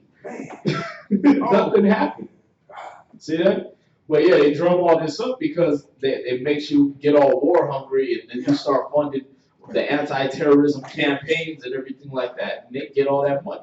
Yeah. You know what I mean? They say it's a war going, so we gotta produce all these guns and everything, and meanwhile they ain't making nothing new, but some new ways to kill black people. You know what I mean? That's all they do. You know what I mean? But yeah, you gotta look into these things and discover where the start and the beginnings and the instigation of these wars that have happened in the past and even now are coming from. And the only secret that the Masons have is that the black man don't ever find out who he is. Yeah. Yeah. Right? Yeah, it keeps you on the look. The smarter you get, the more wars they gonna have. You know what I mean? The more information available to you, the more TV shows is gonna come on and distract you. You know what I mean? That's why everything's comic book shows and everything's empire, money. Black people on TV now, so why? To distract you away from what's going on CNN and CBS and BBC and all that. You know what I mean? To see you ain't worried about what's going on around the world with your people. You worried about what's going on with the Flash and Green Arrow and what's her name on Empire Cookie or whatever. You worried about what's going on there. See that? Not saying it's bad to watch them if you're watching them educationally. Like we got to teach our people away from that. But if you're watching it just for entertainment. I can't even look at education. I can't even watch it. I don't even entertain. I can't. Right. Yeah. No, get rooted in the scriptures. Like I said, it is a distraction. Yeah, I don't even care about it. As long as I got the internet where I can do some research. Right. I'm getting paid. I can't even watch that, man. Yeah. But see, that's why if you're not into the entertainment portion, they give you the news. Yeah. They give you the entertaining news about dead bodies and dead babies and dead this and everybody's getting killed and murdered. Dissecting the news that you've never seen before. Where you come from? I ain't seen them last week on the news. Right. They got them sitting up there dissecting stuff. If I want to know what you say, I ask you. Right. If you got somebody who don't even know you dissecting what you say. Yeah. When he meant this right. So you gotta think, like, we're not way over there across the sea to confirm all these dead bodies they say happen. You know what I mean? So a lot of this stuff, just like they did the Sandy Hook massacre, and they had people over there like there wasn't nothing happening in Sandy Hook. It was just a bunch of trucks surrounded a building and just sat there all day. You know what I mean? It's like they do that, but they do that over the sea because you can't go over to Korea and make sure that they actually check it to see if they got missiles over there. You can't go over to Afghanistan to see if they actually in a war with those people. You can wait over here. So all you get is what they tell you. See what I'm saying? And then you get all, oh, we gotta vote for the next man that's gonna go to war and kill these terrorists, and this stuff never happened. You know what I mean? You gotta stage stuff like that movie they did, Wag the Dog. Yeah, you know, Wag the Dog. They did that movie. All the awards were on film. You know what I mean? It was actors and oh man, it's going down. The screen is back there, and they having the war-torn place or whatever the dudes in the studio. Man, when you watch American Gangster, Wow. but I seen an interview with Frank Lucas, Right, the big kingpin. right. He used the United States military back in '65, I think it was 65, Yeah. to haul All them drugs. the drugs through the Vietnam military. This was a black man doing the deal. Yeah, they was already doing it though. Drugs back on the military, man. Listen, y'all gotta see the movie Scenario. Right. You seen that yet? Oh, it goes right into that. Yeah, man. Yeah, trading one dictator for the next, one drug dealer for the next. He says it in there too. He says, listen, he said, until people stop sniffing coke, sniffing drugs and doing drugs, he said, we have to do it this way to keep it in control. And they figured that's the lesser evil. This is how they think. This is how America thinks. This is how the CIA thinks. They figure that's the lesser evil. I gave the movie away. I'm sorry. But So they get you hooked on it, and then they tell you, oh, see, this is the chaos and control. right. They get you hooked on it, create the chaos, and then they say, oh, well, we have to do this so we can control the problem. But Right. what about this gun law coming to effect next week? What's that?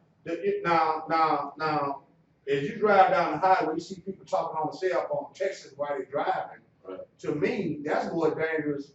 I mean, they always have been guns. They're not even trying. They need to stop this law with texting while you're driving. That's dangerous to me, man. I mean, you got folks at nighttime text can't see.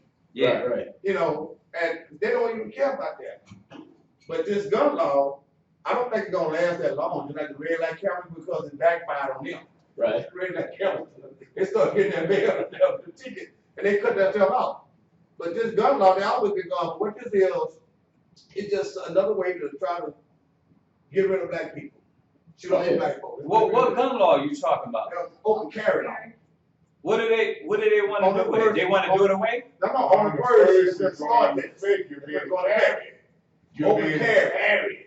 Oh, Open carry. but without a permit? Well, You gotta have a permit. but they gonna just. Oh yeah, You gotta have a but they permit. didn't have that though. Huh? Yeah, but Yeah, they want to. but it's passed now where they can carry them everywhere now. Yeah. Don't matter. Oh, it don't matter. You know what though, bruh, you need that. Yeah, I know. You know why you need that? But it's not gonna work in our behalf though. It's not gonna work. Nah. I don't need a gun. I got the Most High. I got the Most High. But the point is that a lot of these shootings, they if there was like 10 people in there when these guys ran in, these guys wouldn't even been able to do all that. But the thing here, this thing gonna backfire. It's gonna backfire. There you go. It's gonna backfire, and they're gonna get rid of it. Cause you got some Negroes gonna take some of their guns from them, gonna shoot up a bunch of them that started this stuff. They gonna get rid of it. They ain't gonna let them rid of it. I give it 6 months. They ain't gonna last a year.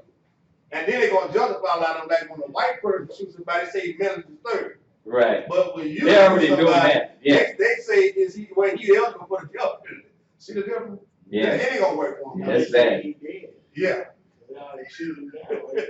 Yeah. That. But I'm just talking about the ones that do shoot somebody, and they ain't gonna give you. They ain't gonna say if you mentally incompetent. They gonna say, well, he eligible for death. That's I seen this comment that this one cat made about what's the cat, the actor that just got AIDS? Charlie Sheen? Charlie Sheen. He said this guy knew he knew 2 years before he started dealing with these women he had AIDS, but he went and slept with them anyway. He said if that was a black man, he would be called a nigger animal. And that's true though. Yeah, yeah. You know, Charlie Sheen, everybody's like, well, now he got AIDS and you know, they're not, it's like not a big thing. But you know how many people he infected? You know how many people he infected? Yeah. After he knew it? Yeah. That's actually murder. Yeah, That's what he said. He said if it was a black man, he would have been charged for murder. Yeah, yeah. Yeah, exactly. Yeah. You know, but he had a point there. He had a point. All right. Does anybody have any questions, brothers and sisters online? We still got 16 of y'all that's still with us. If y'all have any questions right now, go ahead and hit us up before we go ahead and disconnect here and set up the prayers. All right, we'll give y'all a few seconds. Did anybody have any other questions? Once again, remember the class days: Mondays, Wednesdays, Fridays, and then Sabbath morning classes. Yeah. We had one that's in Matthew 1, verse 24 and 25. Answer about that. Yeah. About Okay. One that's we have affiliates in Los Angeles, California. Yeah. Los Angeles, California. Priest, the other Tahoe one is down there. You know, me and Tahoe one, we go way back. When the LA camp first got started out there, but he's out there in California. So, Priest Tahawam, let me get his number, man. He's out in California. He actually sent me his number the other day. But yeah, he has a school out there. Priest Tahawam, his number is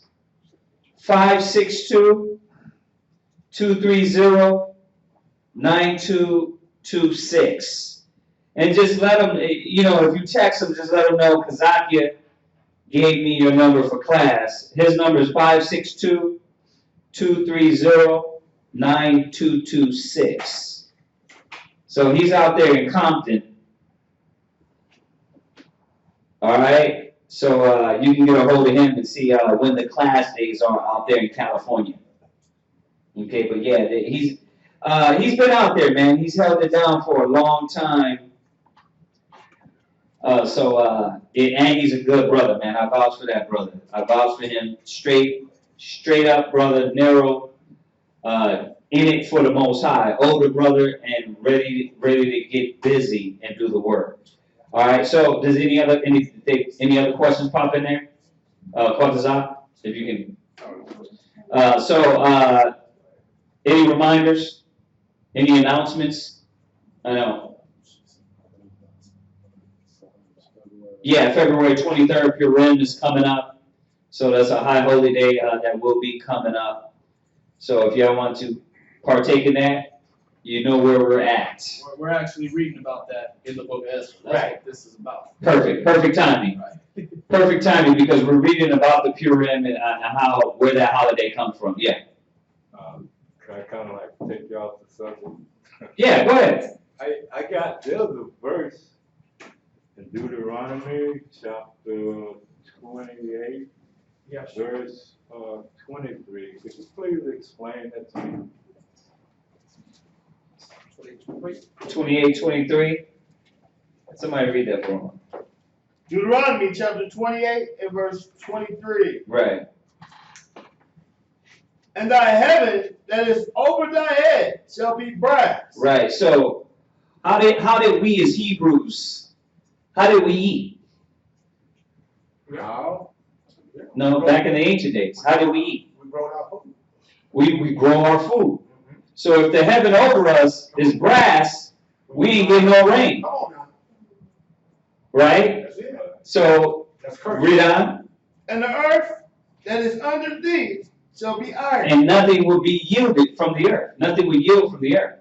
So the Most High is saying, because we disobeyed the laws and commandments, you wouldn't get those blessings. That's why it goes back to where, when you go to verse 17. Verse 17.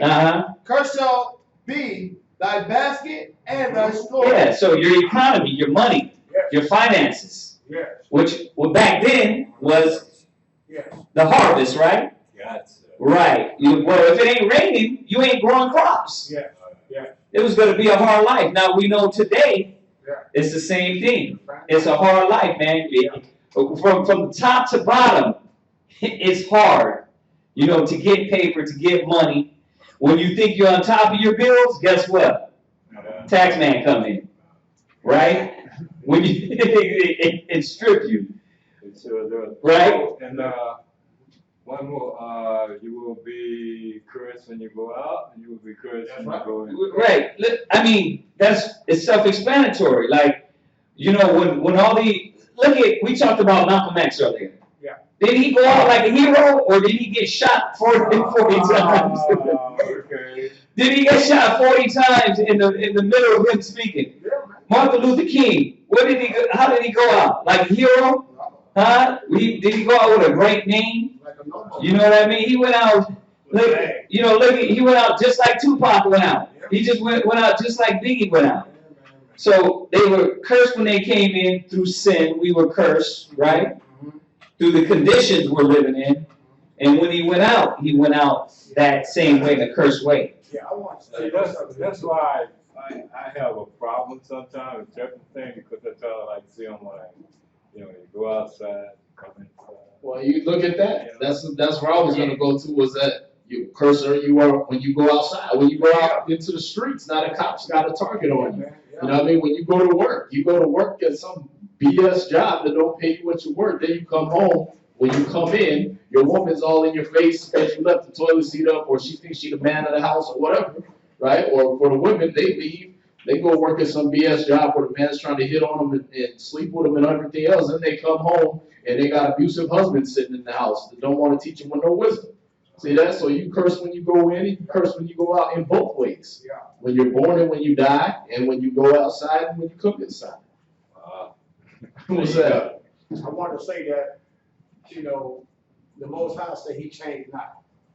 This land is holy. You go back into when they had the Dust Bowls. I did a little research on that. You know where that came from? From them abusing the land, over farming and stuff. The land supposed to rest after 7 years. There you go. Now my people from Mississippi, I came from 2 generations of farmers. I have an uncle that's living now. That was 85. He lived through the Depression. You know what he told me? He said, David Jr., he said, when we were coming up, say, we wasn't in no soup line, say, we wasn't one I said, we had everything. But see, the trick is, with a lot of these ministers, they just go, even in tithes, they have made tithes money. Tithes ain't money. Tithes is what the land gives it. These preachers are supposed to be telling these folks in these churches to get you some land. Right. Our ancestors had land. My wife right here, they still got old land where they from, people still own it. But they don't want to tell you that. See, they're not telling you, proud telling you that you cursed if you don't get them 10% of your money. Right. Tithes ain't no money. He said, bring in all your corn. Bring in this, bring in this.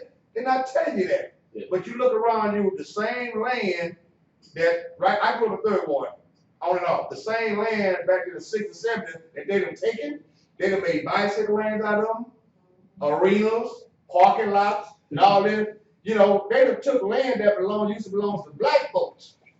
Right. They done closed down your schools that they done made money off of, all down through the years.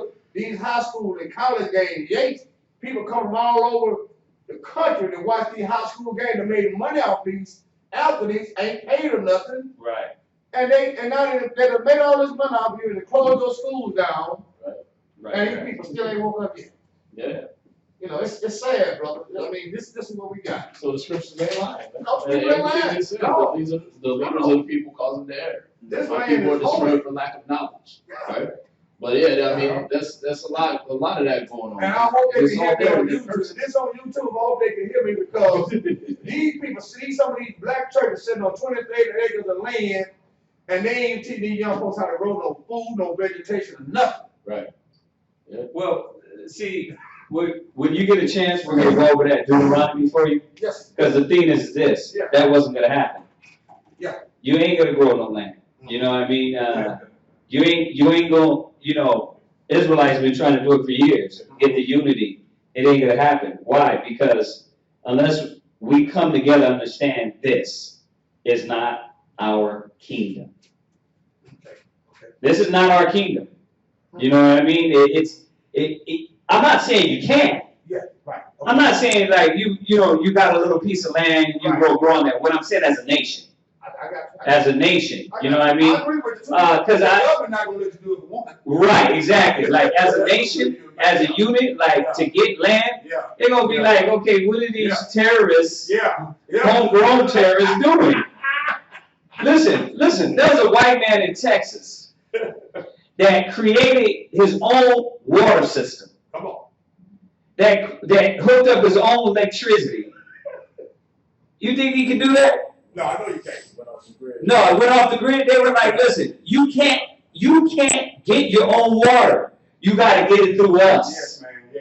So this is a white man. This is them. They have bound their own people to the slaves' conditions. Because that was meant on this level. When you look at all these curses, Yeah. we're not going to get all those things, because right now the Most High wants us to get our mind. Because think about it. Yeah. This is what brothers and sisters don't understand. If we, let's say if I got $40 million, right? And I said, okay, brothers, I got 40 million. I'm gonna pour it all into our community. I'm gonna say, listen, I'm gonna create our own community, right? Yeah, come on. How would men look at me? Now you get it, right? Men would look at me like I'm the savior, like I'm God. Yeah. Most High is not going to give that to no man. This is not about no man. Right. That's why the Most High got Israelite schools out in the forecourt. A lot of people don't see it. A lot of brothers is like, well, why this school over here? Why this school over here? Because one man having that much power. Yeah, man. Yeah. No one. Yeah. It's like one man having that power, they look to that man. That's like, look at how they look at Farrakhan. They say that about Malcolm X in that movie. That's too much power. That's too much power for one man. Listen, look how they look at Farrakhan. Yeah. They look at Farrakhan like this nigga's God. Yeah. You know what I mean? It ain't about one man. Right now. It's about all of us Yeah. as one nation. Yes. You understand? And the Most High, the Most High is not going to let that happen. Yeah. Why? Because the glory is supposed to be given to Christ. He's going to be our salvation, not me stockpiling Uzis and guns, and then next you know we shoot our way out. That ain't gonna be the way. Not me setting up, and it's, I'm not saying we got water, we got some canned food, but how about if your house gets taken up by a hurricane? Yeah. You stockpiled all this food because you thought you're gonna prep and be ready for the last days. But a tornado came through, a flood came through, right? Christ is our salvation. Christ is going to be our way. And that don't mean, I'm not saying for brothers and sisters, don't have stock, don't have water. I'm saying don't have a pistol or two. You need that. But at the same time, Christ is our salvation. You're not going to get yourself out of this. It tells you, Deuteronomy 28 verse 68, it says, and no man shall buy you. Buy is that word goes back to save or redeem. Right. That's right. When you look that up, so no man was going to save us or redeem us. Right. Malcolm X, what? He could have got up there powerful. He could have been 100 times more powerful. Most High took him out. Martin Luther King, boom. Marcus Garvey. No, I'm saying. I'm saying that these men that didn't do what Christ did. Okay. Yeah, Marcus Garvey. You know why the NAACP was created? Tell us. The NAACP was created because Marcus Garvey was starting a movement for blacks to liberate back to Africa. Back to Africa. And the NAACP, and I was in prison, man, I found this out. You got a lot of people just run off at the mouth and don't read and research. Now, the guys in there, especially black guys, man, the NAACP is the black organization. I said, no, it ain't. Yeah. Because I haven't got that book called 1001 Facts About Blacks in America. NAACP was created around about 6 or 6 whites and about 5 blacks. Wow. W.B. Du Bois being one of the blacks. Mm. And it's that honor they get, a Spingham Award, is an honor to that guy, which is a white man, a Jew, or whatever you want to call him. Wow. There's not no black organization. It was created to combat that Garvey movement. So a lot of blacks at the time, even Malcolm X's father, was following Marcus Garvey. Think about it. All the Negroes went. First of all, Africa is not our homeland. But think about it. All the black men had got up and left, and especially at that time. Yeah. Especially at that time, it's like, well, how the hell are we gonna build the structure of America? Yeah. You know. Even the Black Panther movement. I grew up in Third Ward. The Black Panther movement, they were trying to rid drugs out of the community. Right. The CIA, I would put drugs. Oh yeah. They was trying to clean the community. They made it like some kind of gang or something. Listen. the Israelites, when we got, see, you can't, that's how you know it's the work of the Most High, because you can't stop this. No. Because you even had FBI agents, CIA, you even had a lot of Rosicrucians come in and offer a lot of the elders back in the past a lot of money. Yeah. That's why you got this clown up there calling himself the Comforter, because he was offered money. You know what I mean? Nobody's the Comforter. Like, that's Israelite 101. Listen, Israelite 101 is we know that ain't no man our Savior. Right. You heard what what's the name said? Her uncle, Esther's uncle, Mordecai. You heard what he said? I'm not bowing to no man. Right, man. It's Israelite 101. This is like something that I learned when I was first came in. Like, you know, we ain't here for man. We're not bowing to man. So for you to come and say you're the Comforter, we know that a portion of that, but the Most High still had sincere men go out and go teach the word. But Esau has done that in everything. He gets online, he gets on here and starts division. He starts chaos. All you gotta do is just get on here and say, "Oh, y'all brothers don't teach the book of Enoch." And then you got all the people that want to deal with the book of Enoch. Yeah, come on. Go with this knucklehead that what? And they drink that Paul Kool-Aid. Then you got another guy that says, "Oh, y'all don't deal with the book of Jasher." More division. But you can't stop the truth. You can't stop the word. This is what the Most That's the High- thing about that's why the Most High don't let one man, because one man can just be easily shot and took it out. I'll say that was shut. I don't know much, man, but I enjoy this. This is why, you know, the Most High is no respected person. This is how I judge a person that say they are in the truth. Even the Bible, the 23rd chapter of Matthew, the 23rd verse, when Jesus told the Pharisees about the tithes and stuff, they have made tithes the top of the list, what they call money. He named what the tithe was, wasn't no money in there. And you ain't supposed to add nothing to the scriptures to take that. Okay, but let me say this about the tithes. Okay. Because you are definitely you're right. Tithes was their farming, their income. Yeah. Well, remember, it was their income. Their income. You understand? So if we say, listen, hey, we need help with these lights. You want to give? We use the word alms. You want to give alms and tithes to help us with the light, with the lights here. You understand? What you gonna bring me? You gonna bring me corn? You gonna bring me fruit? You see what I'm saying? You're right about how they're using it. Right. You understand? Because they're using it for their own desire, their own lust, right? Their carnal pockets. But the fact is this: when they were building the temple, those people brought monies. You understand? We could get that for you. But you remember when they were building the temple and rebuilding it, how many times we rebuilt our temple because it was overthrown by nations? They had to bring things to build the temple. Right. They couldn't bring fruits and food. So we have to go through all the scriptures. But what were they calling it when they were doing the temple? Were they calling it tithes? Or what were They was calling alms. They was calling offerings. Right. Okay. You know what I mean? That's what I'm saying. I don't have a problem with the money. See, the thing is, in the book of Deuteronomy, the 14th chapter, you have tithes and you have money. Right. And then also, don't forget, and I'm not trying to teach you nothing.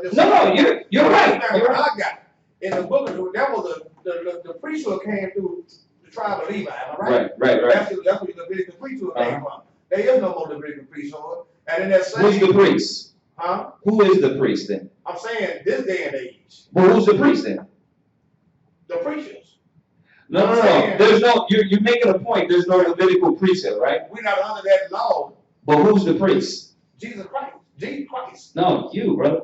Okay, well, okay. He said you're a nation of kings and priests. Right. I agree with you, but I'm saying the words say that he's our priest forever after all the children day. Right. So, but here's the thing. We know it takes money, but what I'm saying, what the church is using today, what they're calling tithe, right? You know, we know it takes money to keep the lights on, right? Rent the bill or whatever. Right. But say that. Don't come taking Right. You know, because there's always been a money. As a matter of fact, gold have always been around. Gold have Right, always been exactly. around. Right. Silver have always Right, I see what your point. I see what your point is. I see what your point is. That which is alms is more fair offering to all. Exactly. That's why we say give it if y'all want to give it. Yeah. Like, I don't have a problem giving what because they have taken the word. The Bible in the 14th chapter of Deuteronomy, you can read it around the 24th verse. It was conditioned, say if you go along there, then you take the tithe right. and turn in the money. Then they told you what to do with the money. There you go. He say, don't forget the Levite that is in your gate, but he had no inheritance with you. Right. And then the Bible also say that if a man don't work, he don't eat. Yeah. The preacher supposed to have, because Jesus, but wasn't Christ a carpenter? Yeah. So you got a lot of these preachers don't have no job. Right. That's all I'm saying, brother. Right. No, you got some points. You know, as you keep coming, there's a lot of things we scriptures to bring more edification. You're right. Regardless, the fact is this. The fact is this. The point is that these preachers ain't teaching our people. No, they're not, bro. They're not with their jet flying around the world. They're not doing nothing for our people. They're not going to the ghettos. They're not going to the slums. They're not going to these hoods and building our communities. They're not doing that. So that's the fact. And nobody really wants you to say you've been to prison when you go on it. Don't tell you've been to prison. Right. When you're supposed to be out visiting prison. Right. So I understand exactly the point you're making. I just came out of prison, man, 13 years ago. You can't pay me to do the stuff I used to do. But when I see, I'm not worried about no drug dealer or no drug user. Right. I'm looking at these ones behind the criminal justice department and the police department, and S.O.W. department. I'm looking at them. Amen. Amen. Oh, they don't care about that. You know they don't care about us. You know they don't, especially when you deal with the judges. They don't really care about us. I know. No, hey, listen, if they gonna kill us, we done said worse things about them. Yeah. But you're right, man. They don't give a damn about us. I can't see a black church, a big old. Are you familiar with Houston? Yeah. Yes. Go. Y'all take listen. Not only H-Town, this is America. These niggas are everywhere. I want to tell the people in here to take a ride over behind Cullen Middle School on Alice and Till Weapon. And look at that grand big old monumental church they built at Lily Grove and the parking lot they got out there in the middle of the black community, and go out there and count me 12 black men out there working. Right. Go out there and count me 12 black men working. They're not about teaching our people. No. They can't make me believe you can't find out. Why do you think we gotta keep destroying? We have to keep destroying that Christianity lies. You know what I mean? I feel your zeal. I feel your fervent spirit. That's my passion. Now I see you. I mean, I get to the point where I get tears in my eye when I talk about it. Right. I am dissatisfied with the black church, with black America. Here, don't tell me nothing about no white man doing nothing. Right. But we not even helping our own people, man. Amen. It's sad. Hey, you keep coming to class, you hear the same thing out of our mouth. Yeah. You know what I mean? Coming back, brother. Yeah. Any other questions? Did we get anything else on here? Yeah. Did we answer that for you, brother? I'm sorry. We went everywhere, but you got your question answered? Okay. All right. Well, if that's it, then we're gonna go ahead and conclude class. Let's salute everybody online. Let's say shalom, Quatazat. You want to do that for me? Say shalom to everybody online, y'all. Shalom. All right. Huh? Yeah. Good stuff. And then with that, I imagine we'll put your Akwadam, which is rise and face the east.